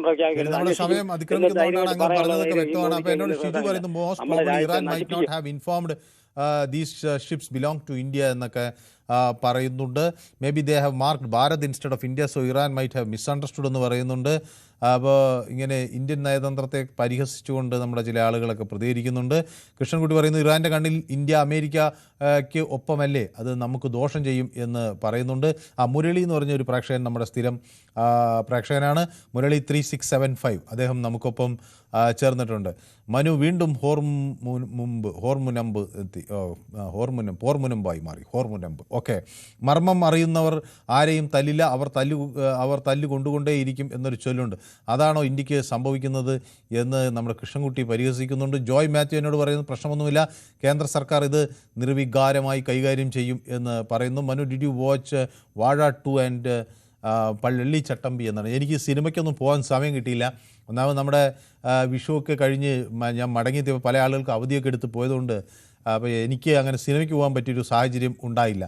അപ്പോൾ നമ്മുടെ ശശിധരൻ പിള്ളക്കൊക്കെ നമ്മുടെ കൃഷ്ണൻകുട്ടി മണിമല ഒരു ചുവന്ന ഹൃദയമൊക്കെ അയച്ചു കൊടുക്കുന്നുണ്ട് കേട്ടോ. രണ്ടുപേരും തമ്മിൽ എപ്പോഴും വഴക്കാണ്, ഇപ്പോൾ ചുവന്ന ഹൃദയം കൈമാറുന്നു. അപ്പം ഈ വഴക്ക് കൂടുന്നവർ തമ്മിൽ ഒരു സ്നേഹം ഉണ്ടാകുമെന്ന് പറയുന്നത് ഞാനിപ്പോൾ നോക്കുമ്പോൾ ശരിയാണെന്ന് തോന്നുന്നു. ഭരിക്കുന്നവർക്ക് ബോധം വേണമെങ്കിൽ വേണം, മുന്നിലുള്ളത് കാണാൻ കഴിയണം എന്നൊക്കെ നമ്മുടെ വിനയനും പറയുന്നുണ്ട്. സുബ്രഹ്മണ്യൻ എന്നോടൊപ്പം ചേരുന്ന പെരുമ്പാവൂർ നിന്നാണ്. ശ്രീ സുബ്രഹ്മണ്യൻ. നമസ്കാരം. ശ്രീ സുബ്രഹ്മണ്യൻ, ഇവിടെ ഒരു സന്തോഷ വാർത്തയുണ്ട്. സന്തോഷ വാർത്തയാണോ? വേഗം പറയണം, നമുക്ക് കേൾക്കാം. സന്തോഷ വാർത്ത കേൾക്കാൻ ഞാൻ വളരെ ആഗ്രഹിക്കുന്ന ഒരാളാണ്. വേനൽ മഴ കിട്ടി. വേനൽ മഴ നല്ല ഗംഭീരമായിട്ട് മഴയാണോ? പെരുമ്പാവൂർ മഴയാണ്. മഴ കിട്ടി. പെരുമ്പാവൂരിൽ മഴ വീട് അത്യാവശ്യമാണ് കേട്ടോ. അവിടെ ചൂട് കൂടുതലാണല്ലേ? ചൂടിനൊക്കെ ഒരു കുറവ് കിട്ടി. അതെയാ? ചൂടിനൊക്കെ ഒരു കുറവ് കിട്ടി. പെരുമ്പാവൂരില് ഈ ഗതാഗത കുരുക്ക്, ഞാൻ കഴിഞ്ഞിടെ ആ വഴി പോയി കേട്ടോ, എന്തൊരു ഗതാഗത കുരുക്ക് അല്ലേ ഇവിടെ? പരമാവധി പെരുമാർക്ക് വരാതിരിക്കുക. വരാതിരിക്കുക. വന്നാൽ ഗതാഗത കുരുക്കിൽപ്പെട്ടു പോകും അല്ലേ? വന്നാൽ കുരുക്കിപ്പെട്ടു. എന്താണ് ഇങ്ങനെ നിങ്ങളുടെ ഒരു ഗതാഗത പ്ലാനിങ് അവിടെ ഇല്ലേ? ഭരണകർത്താക്കളെ ബൈപ്പാസ് എന്നൊക്കെ പറഞ്ഞ് വോട്ട് പിടിക്കുന്നുണ്ട്, അവരൊന്നും ചെയ്യുന്നില്ല. ബൈപ്പാസ് എന്നൊക്കെ പറഞ്ഞ അവർ അങ്ങോട്ടും ഇങ്ങോട്ടും എന്നൊക്കെ പറഞ്ഞ വോട്ടിന് മുമ്പ് ബൈപ്പാസ് എന്നൊക്കെ പറയും, അവരൊന്നും ചെയ്യുന്നില്ല. പക്ഷെ അവിടെ ഭയങ്കര തിരക്കല്ലേ, വാഹനങ്ങൾ ഇങ്ങനെ. പെരുമ്പാവൂര് സ്ഥിരം വണ്ടി ഓടിക്കുന്നവർക്കേ വണ്ടി ഓടിക്കാൻ പറ്റുള്ളൂ. പുറമേ നിന്ന് ഒരാൾ വന്നാൽ കുടുങ്ങിപ്പോവും. ഞാനൊന്ന് കുടുങ്ങി, അതാ ഞാൻ പറഞ്ഞത്. അതാണ് സാർ, അതങ്ങനെയാണ് എല്ലാ അവസ്ഥ. പെരുമ്പാവൂര് അങ്ങനെയാണ്. പിന്നെ ഇന്നത്തെ വിഷയം നമ്മൾ ആശങ്കപ്പെടണോ? നമ്മുടെ ബന്ധം, ഇറാൻ ബന്ധം തകരുവോ, വഷളാവോ, വിള്ളൽ വീഴുവോ? നമ്മൾ ആശങ്കപ്പെടണം. നമ്മൾ തുടക്കത്തിൽ തന്നെ താക്കീത് ചെയ്യണം. ഇത് അനുഭവിച്ചോടാ, തുടക്കത്തിൽ തന്നെ താക്കീത് ചെയ്യണം ഇറാനെ. നമ്മളൊരു ചെറിയിൽ നിൽക്കാത്ത നമ്മൾ ഇറാന്റെ ഈ പ്രവണത തുടക്കത്തിൽ തന്നെ, അവര് യുദ്ധം ചെയ്യുകയോ മറ്റുള്ളവരെ ആക്രമിക്കുകയോ നമുക്ക് അറിയേണ്ട ആവശ്യമില്ല. നമ്മളിത് തുടക്കത്തിൽ തന്നെ ഇത് താക്കീത് ചെയ്ത് മുന്നോട്ട് പോകണം. നമ്മുടെ ഭരണകർത്താക്കള്, പ്രത്യേകിച്ച് ഭരണകൂടം ഇത് തുടക്കത്തിൽ തന്നെ ഇന്ത്യ വളരെ ഗൗരവത്തിലെടുക്കുന്നുവെന്ന് ഇറാനെ അറിയിക്കണം. ഗൗരവത്തിലെടുക്കണം, അല്ലെങ്കിൽ അവരിത് വീണ്ടും നമ്മളിത്രേ ഉള്ളൂ എന്നുള്ളൊരു ധാരണ വരും. വ്യക്തമാണ് താങ്കളുടെ അഭിപ്രായം. അപ്പൊ മഴയൊക്കെ പെയ്തതിന്റെ സന്തോഷത്തിലാണ്, അപ്പൊ അവിടെ ആഘോഷിക്കുകയാണ്. അപ്പം അവിടേക്ക് വന്നാലോ ഒന്ന്, ഒരു പെരുമ്പാവൂരിലേക്ക് പോയാലോ ഒന്ന് ശശിധരൻപിള്ള എന്നോട് ചോദിക്കുക. അവിടെ അദ്ദേഹം ഇരിക്കുന്ന വയലാറിലാണല്ലോ, അവിടെ ഒട്ടും മഴയില്ല, ചുട്ടുപൊള്ളിയിരിക്കുകയാണ്. അപ്പോൾ പെരുമ്പാവൂരിലേക്ക് വല്ല പോയാലും, പക്ഷെ പോകുന്ന കൊള്ളാം, എങ്ങനെ പോകുമെന്നാണ്. വളരെ ഗതാഗത കുരുക്കാണല്ലോ പ്രശ്നം അല്ലേ? ഗതാഗതക്കുരുക്കുണ്ടെങ്കിൽ നല്ല നാടാണ് പോരെ. ശരി, വ്യക്തമാണ് താങ്കളുടെ അഭിപ്രായം. ഇപ്പോൾ നമ്മുടെ കൃഷ്ണൻകുട്ടിയെ പിടിച്ച് കോൺഗ്രസ്സിൽ ചേർത്തണമെന്നൊക്കെയുള്ള ചില ചർച്ചകൾ യൂട്യൂബിൽ നമ്മുടെ കൂട്ടുകാരൊക്കെ നടത്തുന്നുണ്ട്. അപ്പോൾ ന്യൂ കോംപ്ലിമെൻറ്റ്സ് രണ്ടുപേർക്കും കൊടുക്കുന്നുണ്ട്. അപ്പോൾ കൃഷ്ണൻകുട്ടിയെ എന്നോട് പറയുന്നത്, ജയകുമാർ, നമ്മളിപ്പോൾ ഒരു പാർട്ടിയാണ് പൊതുവേദി പാർട്ടി എന്ന്. ആഹാ, അത് കേൾക്കുമ്പോൾ തന്നെ എന്തൊരു സന്തോഷം. പല വ്യത്യസ്ത അഭിപ്രായങ്ങൾ രാഷ്ട്രീയപരമുള്ളവരെല്ലാം നമ്മൾ ഒന്നാണ് എന്ന് ചിന്തിക്കുകയും അത് അതിൻ്റെ പൊതുവേദിയുടെ ഭാഗമാണെന്ന് പറയുകയും ചെയ്യുമ്പോൾ സന്തോഷം. ശ്രീ കൃഷ്ണൻകുട്ടി മണിമലയുടെ ചുവന്ന ഹൃദയവും അതിനോടൊപ്പം വെച്ചിട്ടുണ്ട്. അപ്പോൾ ശ്രീ കൃഷ്ണൻകുട്ടി മണിമലയെ പക്ഷേ കോൺഗ്രസ്സുകാരനാക്കാൻ പറ്റില്ല, കാരണം അദ്ദേഹം ഉറച്ച കമ്മ്യൂണിസ്റ്റുകാരനാണ്. അദ്ദേഹം അതൊന്നും മാറുമെന്ന് എനിക്ക് തോന്നുന്നില്ല, ഈ ജന്മത്തിൽ നടക്കുന്ന കാര്യമല്ല. പക്ഷേ നമുക്കെല്ലാം ഒന്നിക്കാവുന്ന ഒരിടം പൊതുവേദിയാണെന്ന് അദ്ദേഹം കണ്ടെത്തിയിരിക്കുന്നു.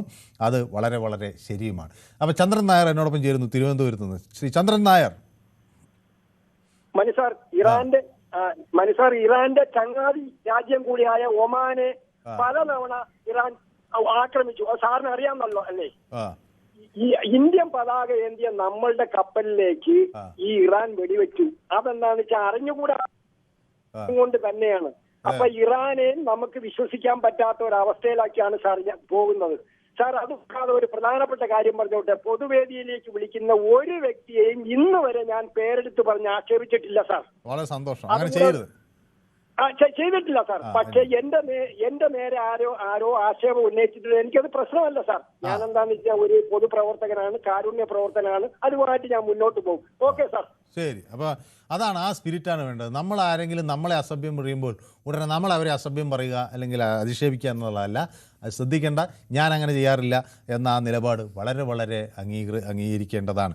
അപ്പോൾ ഇപ്പം ഞാനിപ്പോൾ ഇവിടെ ശശിധരൻ പറഞ്ഞ എൻ്റെ പാർട്ടിയിൽ ചേരാൻ ആർക്കും സ്വാഗതം എന്നാണ് KPP, മനസ്സിലായില്ലേ? കേരള പൊതുജന പാർട്ടിയാണ് താൻ എന്നാണ് പറയുന്നത്. ഓക്കെ, ശരി. അപ്പോൾ നമ്മുടെ ഭരണകർത്താക്കൾ നമ്മുടെ പെരുമ്പാവൂരിനെ ശ്രദ്ധിക്കുന്നില്ല എന്നൊരു പ്രതികരണം അവിടെ നിന്ന് നമ്മുടെ ഒരു പ്രേക്ഷകൻ നടത്തിയല്ലോ. അപ്പോൾ അതിനൊരു മറുപടി ഇപ്പോൾ ശ്രീ മുരളി ഇട്ടിരിക്കുകയാണ്. അദ്ദേഹം പറയുന്നത് ഭരണകർത്താക്കൾക്ക് ഇപ്പോൾ റീൽസ് എടുക്കാനേ നേരമുള്ളൂ, എല്ലാവരും റീൽസ് എടുത്തുകൊണ്ടിരിക്കുക. ഓക്കെ, അപ്പോൾ നമ്മുടെ ശ്രീലേഖ എന്നൊരു പ്രേക്ഷക ബാംഗ്ലൂരിൽ നിന്ന് എന്നോടൊപ്പം ചേരുന്നു. ശ്രീമതി ശ്രീലേഖ. ശ്രീലേഖ, അവിടെ നമ്മുടെ മലയാളികളൊക്കെ ഈ വിഷയം ഗൗരവത്തിൽ ചർച്ച ചെയ്യുന്നുണ്ടോ? ശ്രീലേഖ, ബാംഗ്ലൂർ. എല്ലാവരും ആശങ്കപ്പെട്ടിരിക്കുകയാണോ ഈ യുദ്ധം പോയാൽ? അതെ, നമ്മുടെ ബന്ധക്കാരല്ല, സ്വന്തക്കാരല്ലെങ്കിലും എല്ലാ ജനങ്ങളും ലോകത്തിലെ മനുഷ്യന്മാര് തന്നെയാണ്, എല്ലാം വേണ്ടപ്പെട്ടവർ തന്നെയാണ്. അപ്പൊ ഇതിപ്പോ യുദ്ധം നമ്മളായിട്ട് വരുത്തി വെച്ചതല്ല, ഓരോരുത്തരുടെ പാർട്ടി കൊതി ഭ്രാന്തൊക്കെ മൂത്ത് വരുന്നതാണ്. അതിനിപ്പോ നമുക്ക് ഒന്നും ചെയ്യാൻ പറ്റില്ല, നമ്മുടെ കയ്യിൽ ഒതുങ്ങണമെന്നല്ല. പക്ഷെ നമുക്ക് ഒരു വിള്ളലും വീഴില്ല. കാരണം നമ്മുടെ ചരിത്രം നന്നായിട്ട് നോക്കിയാൽ മനസ്സിലാവും. നമ്മൾ ഒരു വേറൊരു രാജ്യത്തിന്റെ ശത്രുതയാവാനായിട്ട് നമ്മൾ ആഗ്രഹിക്കുന്നില്ല. അങ്ങനത്തെ ഒരു നല്ല ജനസമൂഹമാണ് ഇന്ത്യ. ശ്രീമതി ശ്രീലേഖ യുദ്ധത്തിനും അടിപിടിക്കുമൊക്കെ എതിരാണെന്ന് എന്നോട് അന്ന് പണ്ടെന്തൊരു സിനിമ കാണുമ്പോൾ അടിപിടിക്കെതിരാണെന്ന് മറ്റോ പറഞ്ഞു അല്ലേ? അങ്ങനെ എന്തോ അതെ അതെ, നമുക്ക് അടിപിടി ആവശ്യമില്ലല്ലോ. നല്ല നല്ല നാക്ക് ഭഗവാൻ തന്നിട്ടുണ്ടല്ലോ, പറഞ്ഞു തീർക്കാൻ. എത്ര അവർക്ക് വാക്കുകൾ റൗണ്ട് ടേബിൾസ് കൊടുത്തു. അപ്പൊ സംസാരിക്കാൻ ഏറ്റവും നന്നായി സംസാരിച്ച തീരുന്ന കാര്യങ്ങളുള്ളൂ. തോക്ക് തന്നെ എടുക്കണം, യുദ്ധം തന്നെ വേണം, അത് നമ്മുടെ അത്യാർത്ഥി എന്നല്ലാണ്ട് എന്ത് പറയാനാ. അപ്പൊ നമ്മൾ നല്ലൊരു രാജ്യമാണ്, നമുക്കൊന്നും വരില്ല, നമ്മൾ ആർക്കും വേണ്ടിയിട്ട് ദ്രോഹം ചെയ്തിട്ടില്ല, നമുക്ക് ഒരു വിള്ളലും വരാൻ പോകുന്നില്ല, അതിൽ യാതൊരു മാറ്റവും ഇല്ല. ചൂടൊക്കെ എങ്ങനെയുണ്ട്? ചൂട് ഇവിടെ കേരളത്തിലെ എല്ലാ സ്ഥലത്തും ചൂടുണ്ട്. കുഴപ്പം ഇങ്ങനെ പോണു. അപ്പൊ ഫാമിലിയൊക്കെ സുഖമായിരിക്കുന്നു ചൂടാണെങ്കിലും അല്ലേ? അതെ അതെ, ചൂടായിട്ട് തന്നെ ഇരിക്കുന്നുണ്ട്. നമ്മുടെ നാട്ടിലത്തെ വിശേഷം എല്ലാ വിശേഷങ്ങളും അറിഞ്ഞ് ചൂടിന്റെ മേലൊരു ചൂട്. ശരി, അപ്പൊ വിളിച്ചതിൽ സന്തോഷം. കുടുംബാംഗങ്ങളോടൊക്കെ എന്റെ അന്വേഷണം അറിയിക്കണം. വളരെയധികം സന്തോഷം. അപ്പോൾ എന്നോട് ഒരു പ്രേക്ഷകൻ, നമ്മുടെ ജോയ് മാത്യു, എന്നോട് ചോദിക്കും, മനു എത്ര കാലമായി ആങ്കറിങ്ങിൽ പ്രവർത്തിക്കുന്നു? നിങ്ങളുടെ അവതരണ ശൈലിയൊക്കെ വളരെ മനോഹരമാണ്, ആസ്വദിക്കുമ്പോൾ. സത്യത്തിൽ ഞാൻ അങ്ങനെ വലിയൊരു ആങ്കർ അല്ല കേട്ടോ. ഞാൻ പത്രപ്രവർത്തനം തുടങ്ങിയതുകൊണ്ട് 10-26 വർഷമായി. പക്ഷേ ടെലിവിഷനിലേക്ക് വരുന്നത് പിന്നെ ഒരു 2003-ലാണ്. 2003-ൽ. പക്ഷേ ആങ്കറിംഗ് ഒന്നും ആയിരുന്നു, ഞാൻ റിപ്പോർട്ടിങ്ങിലായിരുന്നു ദീർഘകാലം പ്രവർത്തിച്ചത്. അപ്പോൾ വളരെ വൈകിയാണ്, പക്ഷേ ആങ്കറിങ്ങും ചെയ്തിരുന്നു. 2010 കൂടിയൊക്കെയാണ് ആങ്കറിങ് എന്ന ഇതിലേക്ക് ഒന്ന് പരീക്ഷിച്ച് നോക്കിയത്. പക്ഷേ എനിക്ക് അങ്ങനെ ആങ്കറിങ് എന്ന് പറയുമ്പോൾ തന്നെ അന്ന് ഈ വാർത്ത വായിക്കലാണല്ലോ, ന്യൂസ് ആങ്കർമാരാണല്ലോ. എനിക്കങ്ങനെ വാർത്ത വായിക്കാനൊന്നും വലിയ താല്പര്യം ഉണ്ടായിരുന്നില്ല. പൊതുവേ അന്ന് ഞങ്ങളുടെയൊക്കെ ഒരു ആഗ്രഹം ഇങ്ങനെ പോയി പ്രധാന വാർത്തകൾ കണ്ടെത്തുക, അത് ചെയ്യുക എന്നുള്ളതൊക്കെയാണ്. അപ്പോൾ മറ്റേത് കുറച്ചും കൂടി ആളുകൾ നമ്മളെ കാണുന്നു എന്നതിനപ്പുറത്തേക്ക് ന്യൂസ് റൂമിൽ മാത്രം ഒതുങ്ങിപ്പോകുന്ന ഒരു ജീവിതമായി മാറുമെന്ന വലിയ ആശങ്കയൊക്കെ അന്നുണ്ടായിരുന്നു. അതുകൊണ്ട് എപ്പോഴും പുറത്തേക്ക് പോകാനും അങ്ങനെ ഇന്ത്യയെമ്പാടും ഈ വാർത്തകൾ തേടി പോകുന്ന ഇതിൻ്റെ ഭാഗമായി ഇന്ത്യയെമ്പാടും സഞ്ചരിക്കാൻ കഴിഞ്ഞു, നിരവധി മനുഷ്യരെ കാണാൻ കഴിഞ്ഞു. അങ്ങനെയൊക്കെ ഒരു 10-25 വർഷം ഇതിൻ്റെ സന്തോഷങ്ങളൊക്കെ ആസ്വദിച്ചു എന്ന് വേണമെങ്കിൽ പറയാം. അപ്പോൾ ശശിധരൻ പിള്ള ശ്രീലേഖയെ പുകഴ്ത്തുന്നുണ്ട്. ശ്രീമതി ശ്രീലേഖ 100% ശരിയാണെന്ന് പറയുന്നുണ്ട്. അപ്പോൾ എന്നോട് ഷിജു പറയുന്നു, you can be a good mediator to end war, to talk between Iran and US എന്നൊക്കെ പറയുന്നുണ്ട്. ഓക്കെ, അപ്പോൾ നമുക്ക് നോക്കാം. നമുക്കൊരു അവസരം കിട്ടിയാൽ ഡിപ്ലോമാറ്റിക് ഔട്ട്റീച്ചിൽ നമുക്കും വേണമെങ്കിൽ പങ്കാളികളാണ്. നമ്മുടെ പൊതുവേദിയിലെ ആളുകൾ പൊതുവേദി ഒന്ന് കേട്ടാൽ ചിലപ്പോൾ ഇറാൻ ഇത് മനസ്സിലാവും. ആളുകൾ എത്ര വ്യത്യസ്ത ആശയങ്ങളുള്ളവർ, സൗഹൃദത്തോടുകൂടി ഒത്തൊരുമിച്ച് പോകുന്നൊരു ഈ ആശയം ഒരുപക്ഷെ ഇറാനെയും ഇരുത്തി ചിന്തിപ്പിക്കുന്നതാണ്. സുബൈർ എന്നോട് ഇപ്പം ചേരുന്നത് പത്തനംതിട്ടയിൽ നിന്നാണ്. ശ്രീ സുബൈർ, പത്തനംതിട്ടയിൽ എവിടെ നിന്നാണ് വിളിക്കുന്നത്? അതെ, സുബൈർ പത്തനംതിട്ട ആറന്മുള. ആറന്മുളയിൽ തീപാറും പോരാട്ടമൊക്കെയാണ് നടക്കുന്നത്. ഗവൺമെന്റ് ഹോസ്പിറ്റലിന് സമീപം. ഗവൺമെന്റ് ഹോസ്പിറ്റലിന് സമീപത്താണ്. അതെ, ഗവൺമെന്റ് ഹോസ്പിറ്റല് എങ്ങനെ നല്ല രീതിയിൽ പ്രവർത്തിക്കുന്നുണ്ടോ? ചില പത്തനംതിട്ടയിൽ ചില പരാതികളൊക്കെ വന്നല്ലോ. വീണ ജോർജിന്റെ കഴിവുകൊണ്ടാണ് എനിക്ക്, ഞാനൊരു ക്യാൻസർ പേഷ്യന്റ് ആണ്. തൊണ്ടയെടുത്ത് അധികം സംസാരിക്കാൻ കഴിയില്ല. ശരി, അതിന്റെ കഴിവുകൊണ്ടാണ് ഇവിടെ. അപ്പൊ അങ്ങക്ക് ഇതിപ്പോ മാറിയെന്നല്ലേ പറഞ്ഞത്? മാറിയോ അതോ ചികിത്സ തുടരുകയാണോ? അദ്ദേഹം TV ശ്രദ്ധിക്കുകയാണോ എന്ന് എനിക്ക് സംശയമുണ്ട്. അല്ലേ കാര്യങ്ങൾ ഉണ്ടായതൊക്കെ രാഷ്ട്രീയമല്ല പറയുന്നത്. ഇല്ല, ചികിത്സ 28-ാം തീയതി മുതൽ റേഡിയേഷൻ തുടങ്ങുകയാണ്. അതെ അതെ അതെ. അപ്പൊ അങ്ങ് TV ശ്രദ്ധിക്കേണ്ട. TV ശ്രദ്ധിക്കുന്നതുകൊണ്ട് ഫോണിലേക്ക് ശ്രദ്ധിച്ചാൽ നമുക്ക് സംസാരിക്കാം, അല്ലെങ്കിൽ വലിയ ഡിലേ വരും. ഞാൻ പറയുന്നത് കേൾക്കാൻ കുറെ സമയം എടുക്കും. അതായത്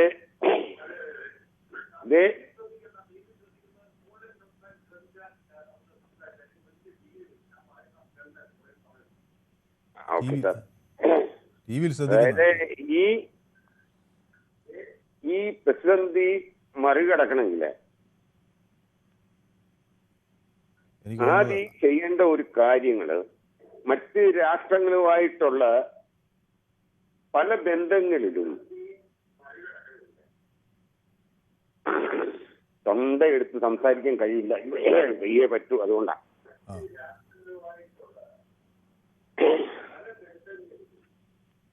സുബൈർ വളരെ ബുദ്ധിമുട്ടിയാണ് സംസാരിക്കുന്നത്.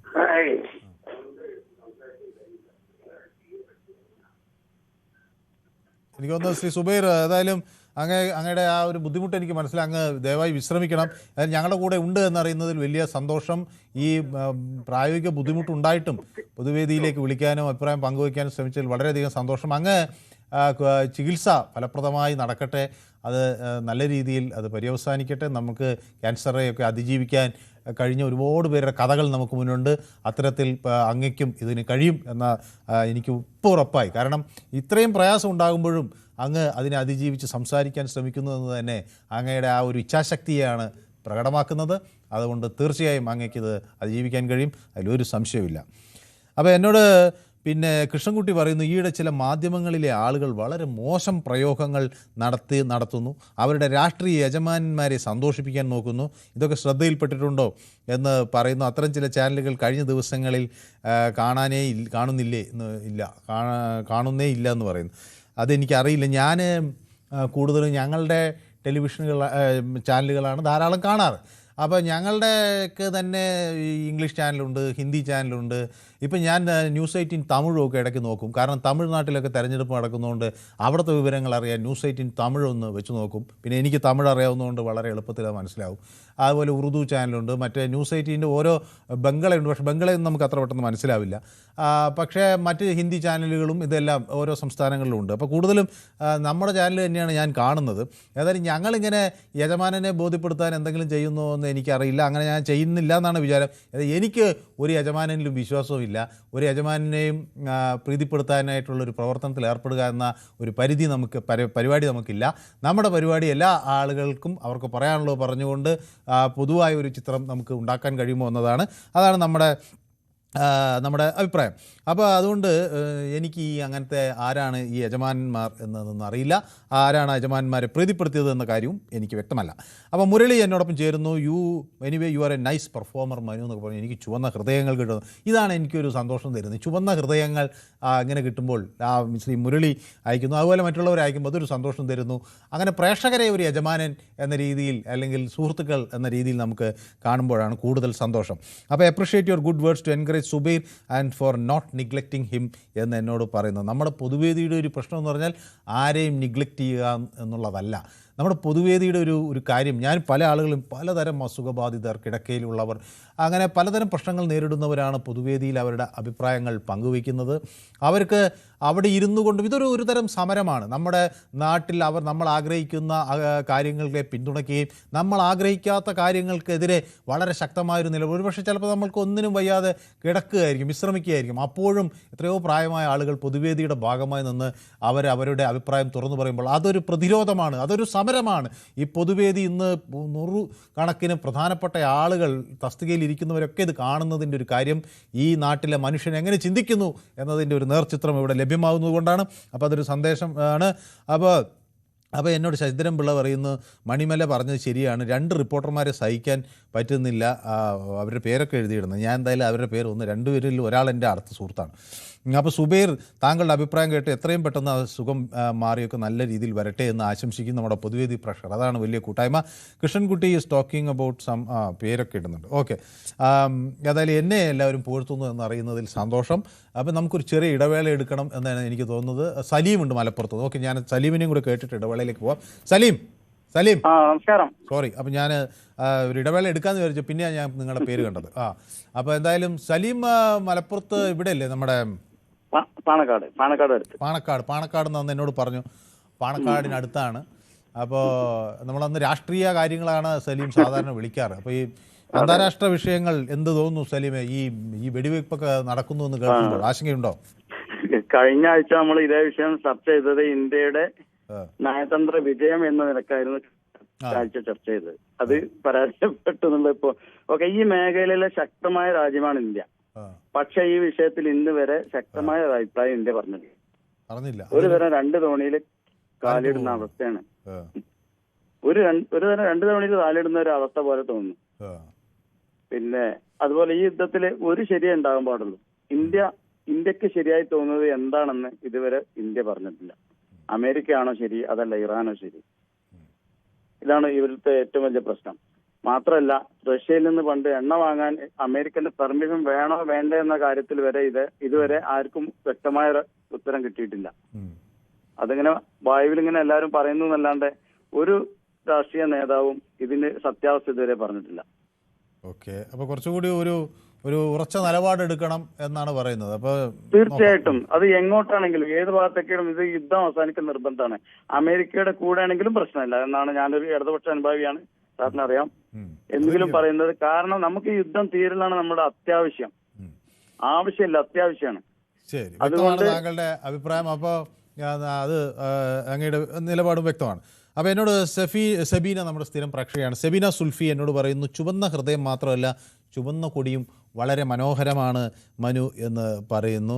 ഞാൻ സെബീനെ എനിക്ക് വളരെ ഇഷ്ടമുള്ള ഒരാളാണ്. അവരുടെ ഭർത്താവും സെബീനെ ഒരുമിച്ചിരുന്ന് നമ്മുടെ പൊതുവേദി കാണുന്നത്.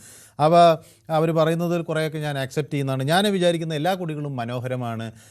പിന്നെ അത് മനുഷ്യരുടെ പ്രശ്നങ്ങൾക്കായി അത് ഉയർന്നു പൊങ്ങുമ്പോൾ അത് മനോഹരമാണ്.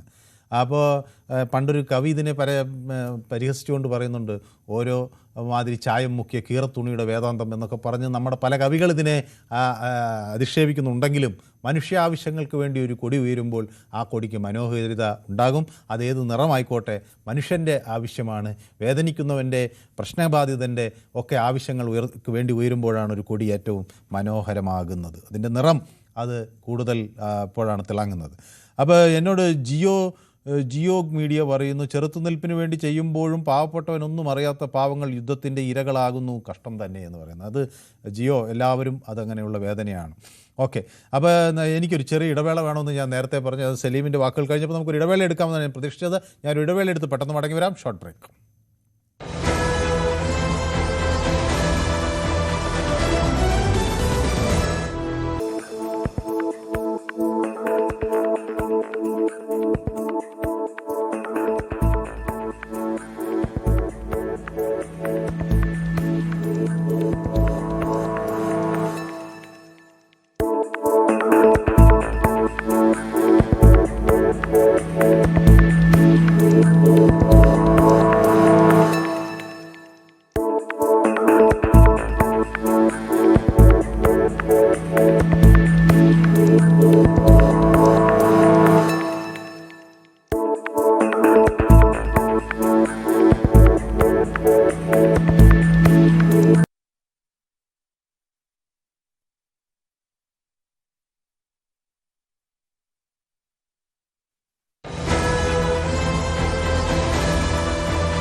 യെസ്, അപ്പോൾ നമ്മുടെ പൊതുവേദി തുടരുകയാണ്. ശ്രീ കൃഷ്ണൻകുട്ടി എന്നോടൊപ്പം ചേരുന്നു മണിമലയിൽ നിന്ന്. ശ്രീ കൃഷ്ണൻകുട്ടി, അങ്ങേ കോൺഗ്രസ് പാർട്ടിയിൽ ചേർത്താനൊക്കെയാണ് ആളുകൾ സ്വാഗതം ചെയ്യുന്നത് അല്ലേ? എങ്ങനെ അങ്ങേ പാർട്ടിയിലേക്കൊക്കെ ആളുകൾ സ്വാഗതം ചെയ്യുന്നത് ഞാൻ യൂട്യൂബിൽ കണ്ടു. നമസ്കാരം. അത് നല്ല കാര്യല്ലേ? അതെ അതെ, എല്ലാം നമ്മളെ കൊള്ളാവുന്ന ആരെങ്കിലും പറഞ്ഞാൽ നമുക്ക് സന്തോഷിക്കാമല്ലോ. അതെ അതെ അതെ, നമ്മള് രണ്ടുപേരും ആൾക്കാർക്ക് ഇഷ്ടമാണ് കേട്ടോ. നമ്മളെ രണ്ടുപേരും ആൾക്കാർക്ക് ഇഷ്ടമാണെന്ന്. അതെ അതെ, ഇപ്പൊ നമ്മളെല്ലാം ഒരു പാർട്ടിയിലാണ്. ഞാൻ നേരത്തെ എഴുതിയായിരുന്നു, പൊതുവേദി പാർട്ടി. അതെ അതെ അതെ, ഞാനത് വായിക്കുകയും ചെയ്തു. ആ, അപ്പൊ കുഴപ്പമില്ല, എല്ലാവരും നമ്മളെല്ലാം ഒരു പാർട്ടിയാണെന്നും വിചാരിക്കുകയാണ് വേണ്ടത്. നമ്മളാകെ ചെയ്യുന്നത് എന്താണ്? ആശയവിനിമയം നടത്തുക ചെയ്യുന്നത്. ആശയവിനിമയം എന്തിനു വേണ്ടിയിട്ടാണ്? നമുക്ക് പറയാനുള്ള നമുക്ക് പറയുകയും മറ്റുള്ളവർ പറയുന്നത് കേൾക്കുകയും അതിൽ നമുക്ക് എന്തെങ്കിലും അറിയാനുണ്ടെങ്കിൽ അറിയുകയും ചെയ്യുക എന്നുള്ളതാണ് ഇതിന്റെ ഉദ്ദേശം. അതുകൊണ്ട് ആ രീതിയിലാണ് നമ്മൾ എല്ലാവരെയും കാണുന്നത്. നമ്മളെ ആരെങ്കിലും ഇച്ചിരി മോശമായിട്ട് പറഞ്ഞാൽ പോലും നമുക്ക് അതിനകത്ത് വലിയ ഫീലിംഗ് ഒന്നും ഇല്ല. ഞാനും അങ്ങനെ ആരെയും ഒന്നും പറയാറില്ല പൊതുവെ. അങ്ങനെയാണ് എന്റെ സ്വഭാവം. അതാണ് അതേപ്പറ്റി പറയാനുള്ളത്. അപ്പൊ നമ്മുടെ നയതന്ത്രം രീതികൾ പാളുന്നോ ഒരു സംശയം ഉണ്ടോ? നമ്മുടെ നയതന്ത്രം പാളുന്നു എന്നുള്ളതാണല്ലോ ഇപ്പൊ കാണുന്നത്. ഈ യുദ്ധം തുടങ്ങിയിട്ട് കുറെ നാളുകളായില്ലേ? ഏതാണ്ട് ചില ചുരുങ്ങിയ ദിവസങ്ങൾക്കുള്ളിൽ അവസാനിക്കുക അല്ലെ അവസാനിപ്പിക്കുമെന്നും പറഞ്ഞ് ട്രംപ് തുടങ്ങിയ പരിപാടി ഇത് എത്ര നാളത്തേക്ക് പോകുമെന്ന് പറയാൻ പറ്റാത്ത അവസ്ഥയിലേക്ക് ആയിക്കഴിഞ്ഞു. അങ്ങനെ ആയിക്കഴിഞ്ഞപ്പോൾ ലോകരാഷ്ട്രങ്ങളെല്ലാം പ്രശ്നത്തിലായി. അതിൽ ഏറ്റവും കൂടുതൽ പ്രശ്നങ്ങൾ അഭിമുഖീകരിക്കുന്ന ഒരു രാജ്യമായിട്ട് ഇന്ത്യയും മാറിക്കൊണ്ടിരിക്കുക. യുദ്ധത്തിലും പ്രേമത്തിലും എന്തും ആകാവുന്നൊരു ചൊല്ലുണ്ട് എന്ന് പറഞ്ഞതുപോലെ ഇതിലൊക്കെ എവിടൊക്കെ എന്തൊക്കെ സംഭവിക്കുമെന്ന് പറയാൻ പറ്റില്ല. ഇറാനെ സംബന്ധിച്ചിപ്പോ ഇറാൻ മിക്കവാറും പല രാജ്യങ്ങളെയും സംശയ കണ്ണുകൂടെ ആണ് നോക്കുന്നത്. അവരുടെ കൂടെ ആരുണ്ട്, അവരുടെ കൂടെ ആരില്ല, ആരാണ് ട്രംപിന്റെ കൂടെ നിൽക്കുന്നത് എന്നൊക്കെ അവർ നോക്കി കഴിയുമ്പോൾ ഇന്ത്യയെ അവർ ഏത് കണ്ണി കൂടെയാ കാണുന്നത്? നമ്മൾ നിഷ്പക്ഷമായിട്ടും ചിന്തിച്ചു നോക്കുക. ഇന്ത്യ ഈ പ്രശ്നങ്ങൾ ഉണ്ടാകുമ്പോൾ പോലും നമ്മൾ ഇറാന് വേണ്ടി ഒരു വാക്ക് പോലും പറഞ്ഞിട്ടില്ല. എന്ന് മാത്രമല്ല, നമ്മളുടെ ആഭിമുഖ്യം അമേരിക്കയോടാണെന്ന് നമ്മൾ തുറന്ന് കാണിക്കുന്ന രീതി പെരുമാറിയിട്ടുമുണ്ട്. അപ്പൊ അങ്ങനെ വന്നപ്പോൾ അവർക്ക് എന്തെങ്കിലും തോന്നിയിട്ടുണ്ടാവും, ഇന്ത്യൻ കപ്പലിലിട്ട് ഒരു പണി കൊടുക്കണമെന്ന് വിചാരിച്ചിട്ടുണ്ടാവാം. പക്ഷെ ഇതൊരു സൂചനയായിട്ട് വേണം കണക്കാക്കാൻ. ഇതിങ്ങനെ സംഭവിക്കില്ല എന്ന് നമ്മുടെ നയതന്ത്രജ്ഞർ കണക്കാക്കിയിരുന്നോ? നമ്മുടെ ഭരണകർത്താക്കള് ഈ കാര്യങ്ങൾ നമുക്കെതിരെയും പോകാം എന്നൊരു സാധ്യതയെ പറ്റി ചിന്തിച്ചിരുന്നോ എന്ന് നമുക്കറിയില്ല. അതിനാണ് ഇന്നലത്തെ ചർച്ചയിൽ ഞാൻ പറഞ്ഞത്, ഈ കാര്യങ്ങളെ പറ്റി തുറന്നൊരു ചർച്ച ഇന്ത്യയിൽ തന്നെ ഉണ്ടാവണം. അത് ഈ പറഞ്ഞ പോലെ പാർലമെന്റ് തന്നെ വിളിച്ചുകൂട്ടി വിവിധ രാഷ്ട്രീയ പാർട്ടികളുണ്ട്, നേതാക്കളുണ്ട്, അവിടെ പാർലമെന്റിൽ ചർച്ച ചെയ്ത് നമ്മൾ ഈ കാര്യത്തിൽ ഏത് നിലയിലുള്ള സ്റ്റാൻഡ് എടുക്കണം എന്നുള്ള കാര്യങ്ങളൊക്കെ ചർച്ച ചെയ്യേണ്ടതായിട്ടുണ്ട്. ഈ കാര്യത്തെ പറ്റി നമ്മുടെ ഭരണകർത്താക്കൾ വാ തുറക്കുന്നില്ല എന്നുള്ളതാണ് ഏറ്റവും സങ്കടകരം. വ്യക്തമാണ്. അപ്പോൾ ഇങ്ങനെ കുറച്ച് ആളുകൾ കൂടി കാത്തു നിൽക്കുന്നതുകൊണ്ടാണ് അങ്ങയുടെ നിലപാട് വ്യക്തമാണ്. കഴിഞ്ഞ ദിവസം അത് പറഞ്ഞു. അപ്പോൾ ഒരു പുതിയ വാർത്ത എനിക്ക് കിട്ടുന്നത് ഇസ്രായേൽ ഹെസ്ബുൾ കമാൻഡറെ വധിച്ചു എന്ന് ഇസ്രായേൽ അവകാശപ്പെടുന്നു. അവർ 150ഓളം ഹെസ്ബുള്ള അംഗങ്ങളെ ക്കെതിരെ ആക്രമണം നടത്തി 150ഓളം പേരെ കൊലപ്പെടുത്തി എന്നൊക്കെയാണ് പറയുന്നത്. അലി റിദ അബ്ബാസ് ഒരു ഹെസ്ബുള്ള കമാൻഡർ ആണ്. ബിൻ ബെയിലുള്ള ഒരു ഹെസ്ബുള്ള കമാൻഡറാണ്. സദേൺ ലെബനൻ ആണ് ഇങ്ങനെ ഒരു ടൗൺ ഉള്ളത്. അവിടേക്കാണ് ആക്രമണം നടത്തിയത്. ഇസ്രായേലി ട്രൂപ്പുകളും ഹെസ്ബുള്ള ട്രൂപ്പുകളും തമ്മിലുള്ള ഒരു ഏറ്റുമുട്ടലാണ് അവിടെ നടന്നുകൊണ്ടിരുന്നത്. ആ ഏറ്റുമുട്ടലിലാണ് ഇതുപോലെ ഒരു സംഭവം ഉണ്ടായിരിക്കുന്നത്. ഏതായാലും ഇറാൻ അത് സംബന്ധിച്ച് തെളിവുകളൊന്നും നൽകിയിട്ടില്ല എന്ന വിവരങ്ങളാണ് ഇപ്പോൾ അന്താരാഷ്ട്ര മാധ്യമങ്ങളിൽ നിന്ന് എനിക്ക് ലഭിക്കുന്നത്. ടർക്കി ഇപ്പോൾ വലിയൊരു പ്രഖ്യാപനവുമായി വന്നിട്ടുണ്ട്.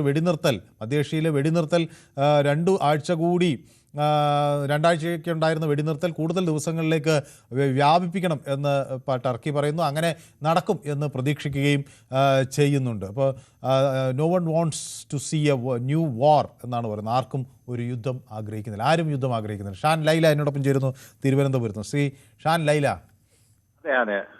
നമസ്കാരം. അങ്ങ് കുറേ ദിവസങ്ങൾക്ക് മുമ്പ് മറ്റോ വിളിച്ചല്ലേ? ഞാൻ നിങ്ങളുടെ സ്ഥിരം പ്രേക്ഷകനാണ്. പക്ഷെ വിളിക്കുന്നത് കുറെ ദിവസങ്ങൾക്ക് മുന്നേ അല്ലേ?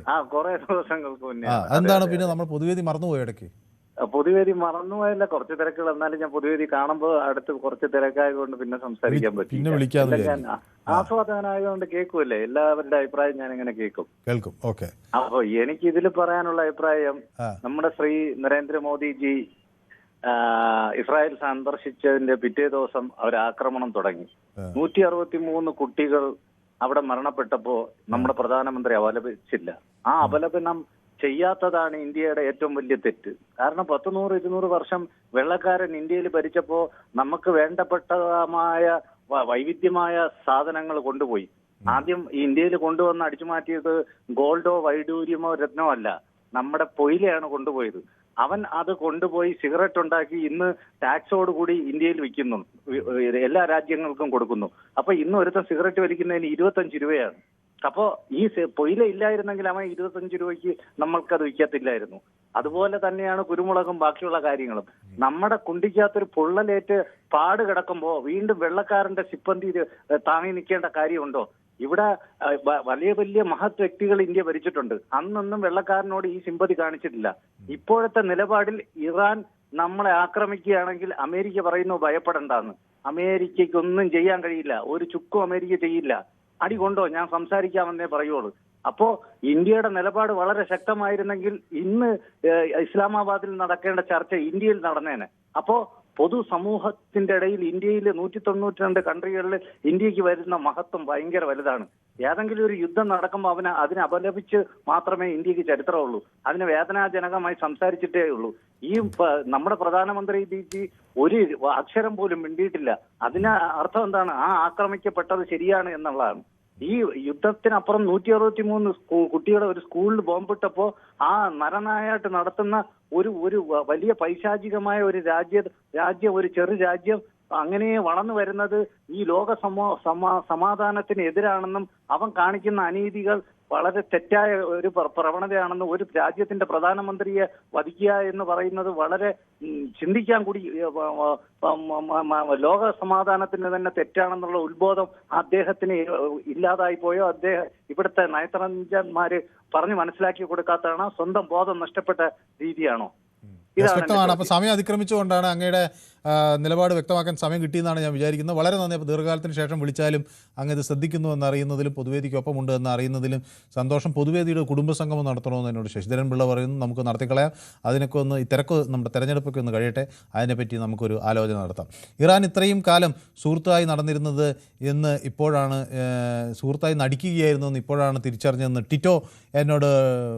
ടിറ്റോ തോമസ് പറയുന്നു. സുനിൽകുമാർ പറയുന്നത് അവിടെ നല്ല ഇടിയും മഴയും ഒക്കെയുണ്ട്, അപ്പോൾ ഇടിയും മഴയും വരും, അപ്പോൾ അതുകൊണ്ട് അദ്ദേഹം അതിനുവേണ്ടിയുള്ള പരിപാടികളിലാണെന്ന് പറയുന്നു. ഷിജു പറയുന്നു ഓൾ മലയാളീസ് നോ എന്ന് പറയുന്നു. ഒക്കെ കാര്യങ്ങൾ മുൻകൂട്ടി കാണാൻ എന്തുകൊണ്ട് ഇന്ത്യക്ക് കഴിയുന്നില്ല എന്ന് കൃഷ്ണൻകുട്ടി ചോദിക്കുന്നു. എല്ലാ തൊഴിലുകൾക്കും ഓരോപോലെ പ്രാധാന്യം കൊടുത്തുകൊണ്ട് നമ്മുടെ സഹോദരങ്ങളെ മാക്സിമം നമ്മുടെ നാട്ടിൽ തന്നെ തൊഴിലവസരങ്ങൾ നൽകി അവരെ പ്രോത്സാഹിപ്പിക്കണം എന്ന ആവശ്യമുണ്ട്. ശ്രീ രാധാകൃഷ്ണൻ പാലക്കാട് നിന്നാണ് വിളിക്കുന്നത്. എനിക്ക് തോന്നുന്നു നമ്മുടെ പ്രായരി അങ്ങോട്ടുള്ള രാധാകൃഷ്ണനാണെന്നാണ് ഞാൻ വിചാരിക്കുന്നത്. ശ്രീ രാധാകൃഷ്ണൻ. Good evening. രാധാകൃഷ്ണൻ പ്രായരി തന്നെയാണ്. ഞാൻ ആ ശബ്ദം കേട്ടാൽ എനിക്ക് മനസ്സിലാവും, പക്ഷെ ഇവിടെ എനിക്ക് പാലക്കാട് എഴുതിയോണ്ട് ഞാൻ വിചാരിച്ചു അങ്ങനെ. അല്ലല്ല, ഞാൻ പറഞ്ഞിരുന്നു കുറച്ചു ദിവസമായിട്ട് ഉണ്ടായിരുന്നില്ല, ഒരു നോർത്ത് ഈസ്റ്റ് ടൂറിലായിരുന്നു. അതാണ്. പിന്നെ എവിടെയൊക്കെ പോയി? നോർത്ത് ഈസ്റ്റ് ഷില്ലോങ്, തവാങ്, ഡോംബില്ല അങ്ങനെ കറങ്ങി വന്നേ ഉള്ളൂ. അവിടെ എല്ലാം നല്ല തണുപ്പും ഇതുമാണ്. ഇവിടെ വന്നപ്പോഴാണ് അറിയണേ 41 ഡിഗ്രി. അപ്പൊ ഷില്ലോങ്ങിലെ നല്ല രസകരമായ കാലാവസ്ഥയൊക്കെ ആസ്വദിച്ചു വരികയാണ് അല്ലേ? അതെ അതെ. അപ്പൊ അത് കാരണമാണ് കുറച്ചു ദിവസം ഉണ്ടായിരുന്നില്ല, വിളിക്കാൻ പറ്റിയില്ല. അപ്പൊ അതേ പോട്ടെ. പിന്നെ ഡിപ്ലോമസിയെ പറ്റി പറയുകയാണെങ്കിൽ ഇന്ത്യ ഇതുവരെയും മിണ്ടാതിരുന്നതിന്റെ വിവരം ഞാൻ പറയാതെ തന്നെ നിങ്ങൾക്ക് അറിയാം. കാരണം you are A very good journalist. അതുകൊണ്ടാണ് ഇത്രയും നാളും നമുക്ക് വരാനുണ്ടായിരുന്ന ഷിപ്പുകളും കണ്ടെയ്നറും എല്ലാം വന്നത്. ഇപ്പൊ ഇന്ന് ഇത് ബൈ മിസ്റ്റേക്ക് ആണ് അവർ വെടിവെച്ചതെന്ന് ഓൾറെഡി ക്ലാരിഫിക്കേഷൻ വന്നു. ഇന്ത്യ ഓൾറെഡി അവരുടെ നയതന്ത്ര പ്രതിനിധിയെ വിളിച്ചെല്ലാം സംസാരിച്ചു കഴിഞ്ഞു. അല്ലാതെ നമ്മള് ഇടപെട്ടിട്ട് ഇവിടെ നടത്തണം അല്ലെങ്കിൽ അവിടെ പാകിസ്ഥാനിൽ ചെയ്യണം എന്നുള്ളതല്ല നമ്മുടെ ഡിപ്ലോമസി. അത് ശരിക്കാം. പിന്നെ കുറച്ചു മുമ്പ് ഒരു പറയണ കേട്ടു 160 പിള്ളേരെ വധിച്ചിട്ട് അത് അങ്ങേർക്ക് തെറ്റുപറ്റി. ഇതാണ് ഓൾറെഡി അവരുടെ ബുക്കിൽ പോയി എല്ലാ വിവരവും അവർ എഴുതിയിട്ടുണ്ട്. It is A heinous crime already എഴുതി വെച്ചിട്ടുണ്ട് ജയശങ്കർജി. അപ്പൊ നമ്മുടെ സമയം അതിക്രമിച്ചത് കൊണ്ടാണ്. ഏതായാലും അങ്ങയുടെ അഭിപ്രായം വ്യക്തമാണ്. ഷിലോങ്ങിൽ കറങ്ങി. മേഘാലയ വളരെ മനോഹരമായ നാടാണ്, മേഘങ്ങളുടെ ആലയം അല്ലേ? പിന്നെ തവാങ്, ഡോംബില്ലി അങ്ങനെ പലയിടത്തും പോയി. അവിടെ എല്ലാം മഞ്ഞ് പെയ്തുകൊണ്ടിരിക്കുകയാണ്. പലരും പോയി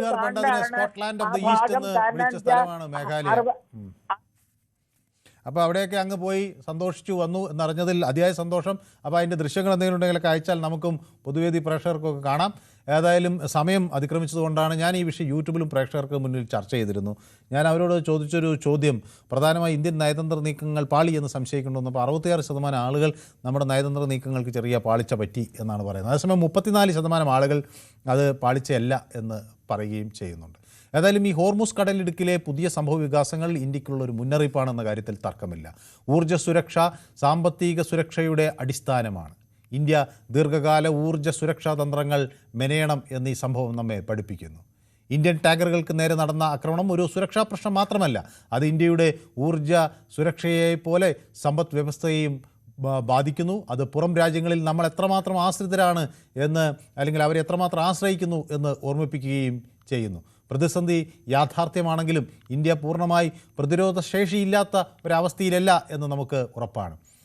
ലോകത്തെ അത് ബോധ്യപ്പെടുത്താൻ കൂടി ഈ രാജ്യത്തിന് കഴിയും എന്നാണ് നമ്മൾ പ്രതീക്ഷിക്കേണ്ടത്. ഏതായാലും ഇന്നത്തെ പൊതുവേദി ഇവിടെ സമാപിക്കുന്നു. നാളെ മറ്റൊരു വിഷയവുമായി വീണ്ടും കാണാം. നന്ദി, നമസ്കാരം.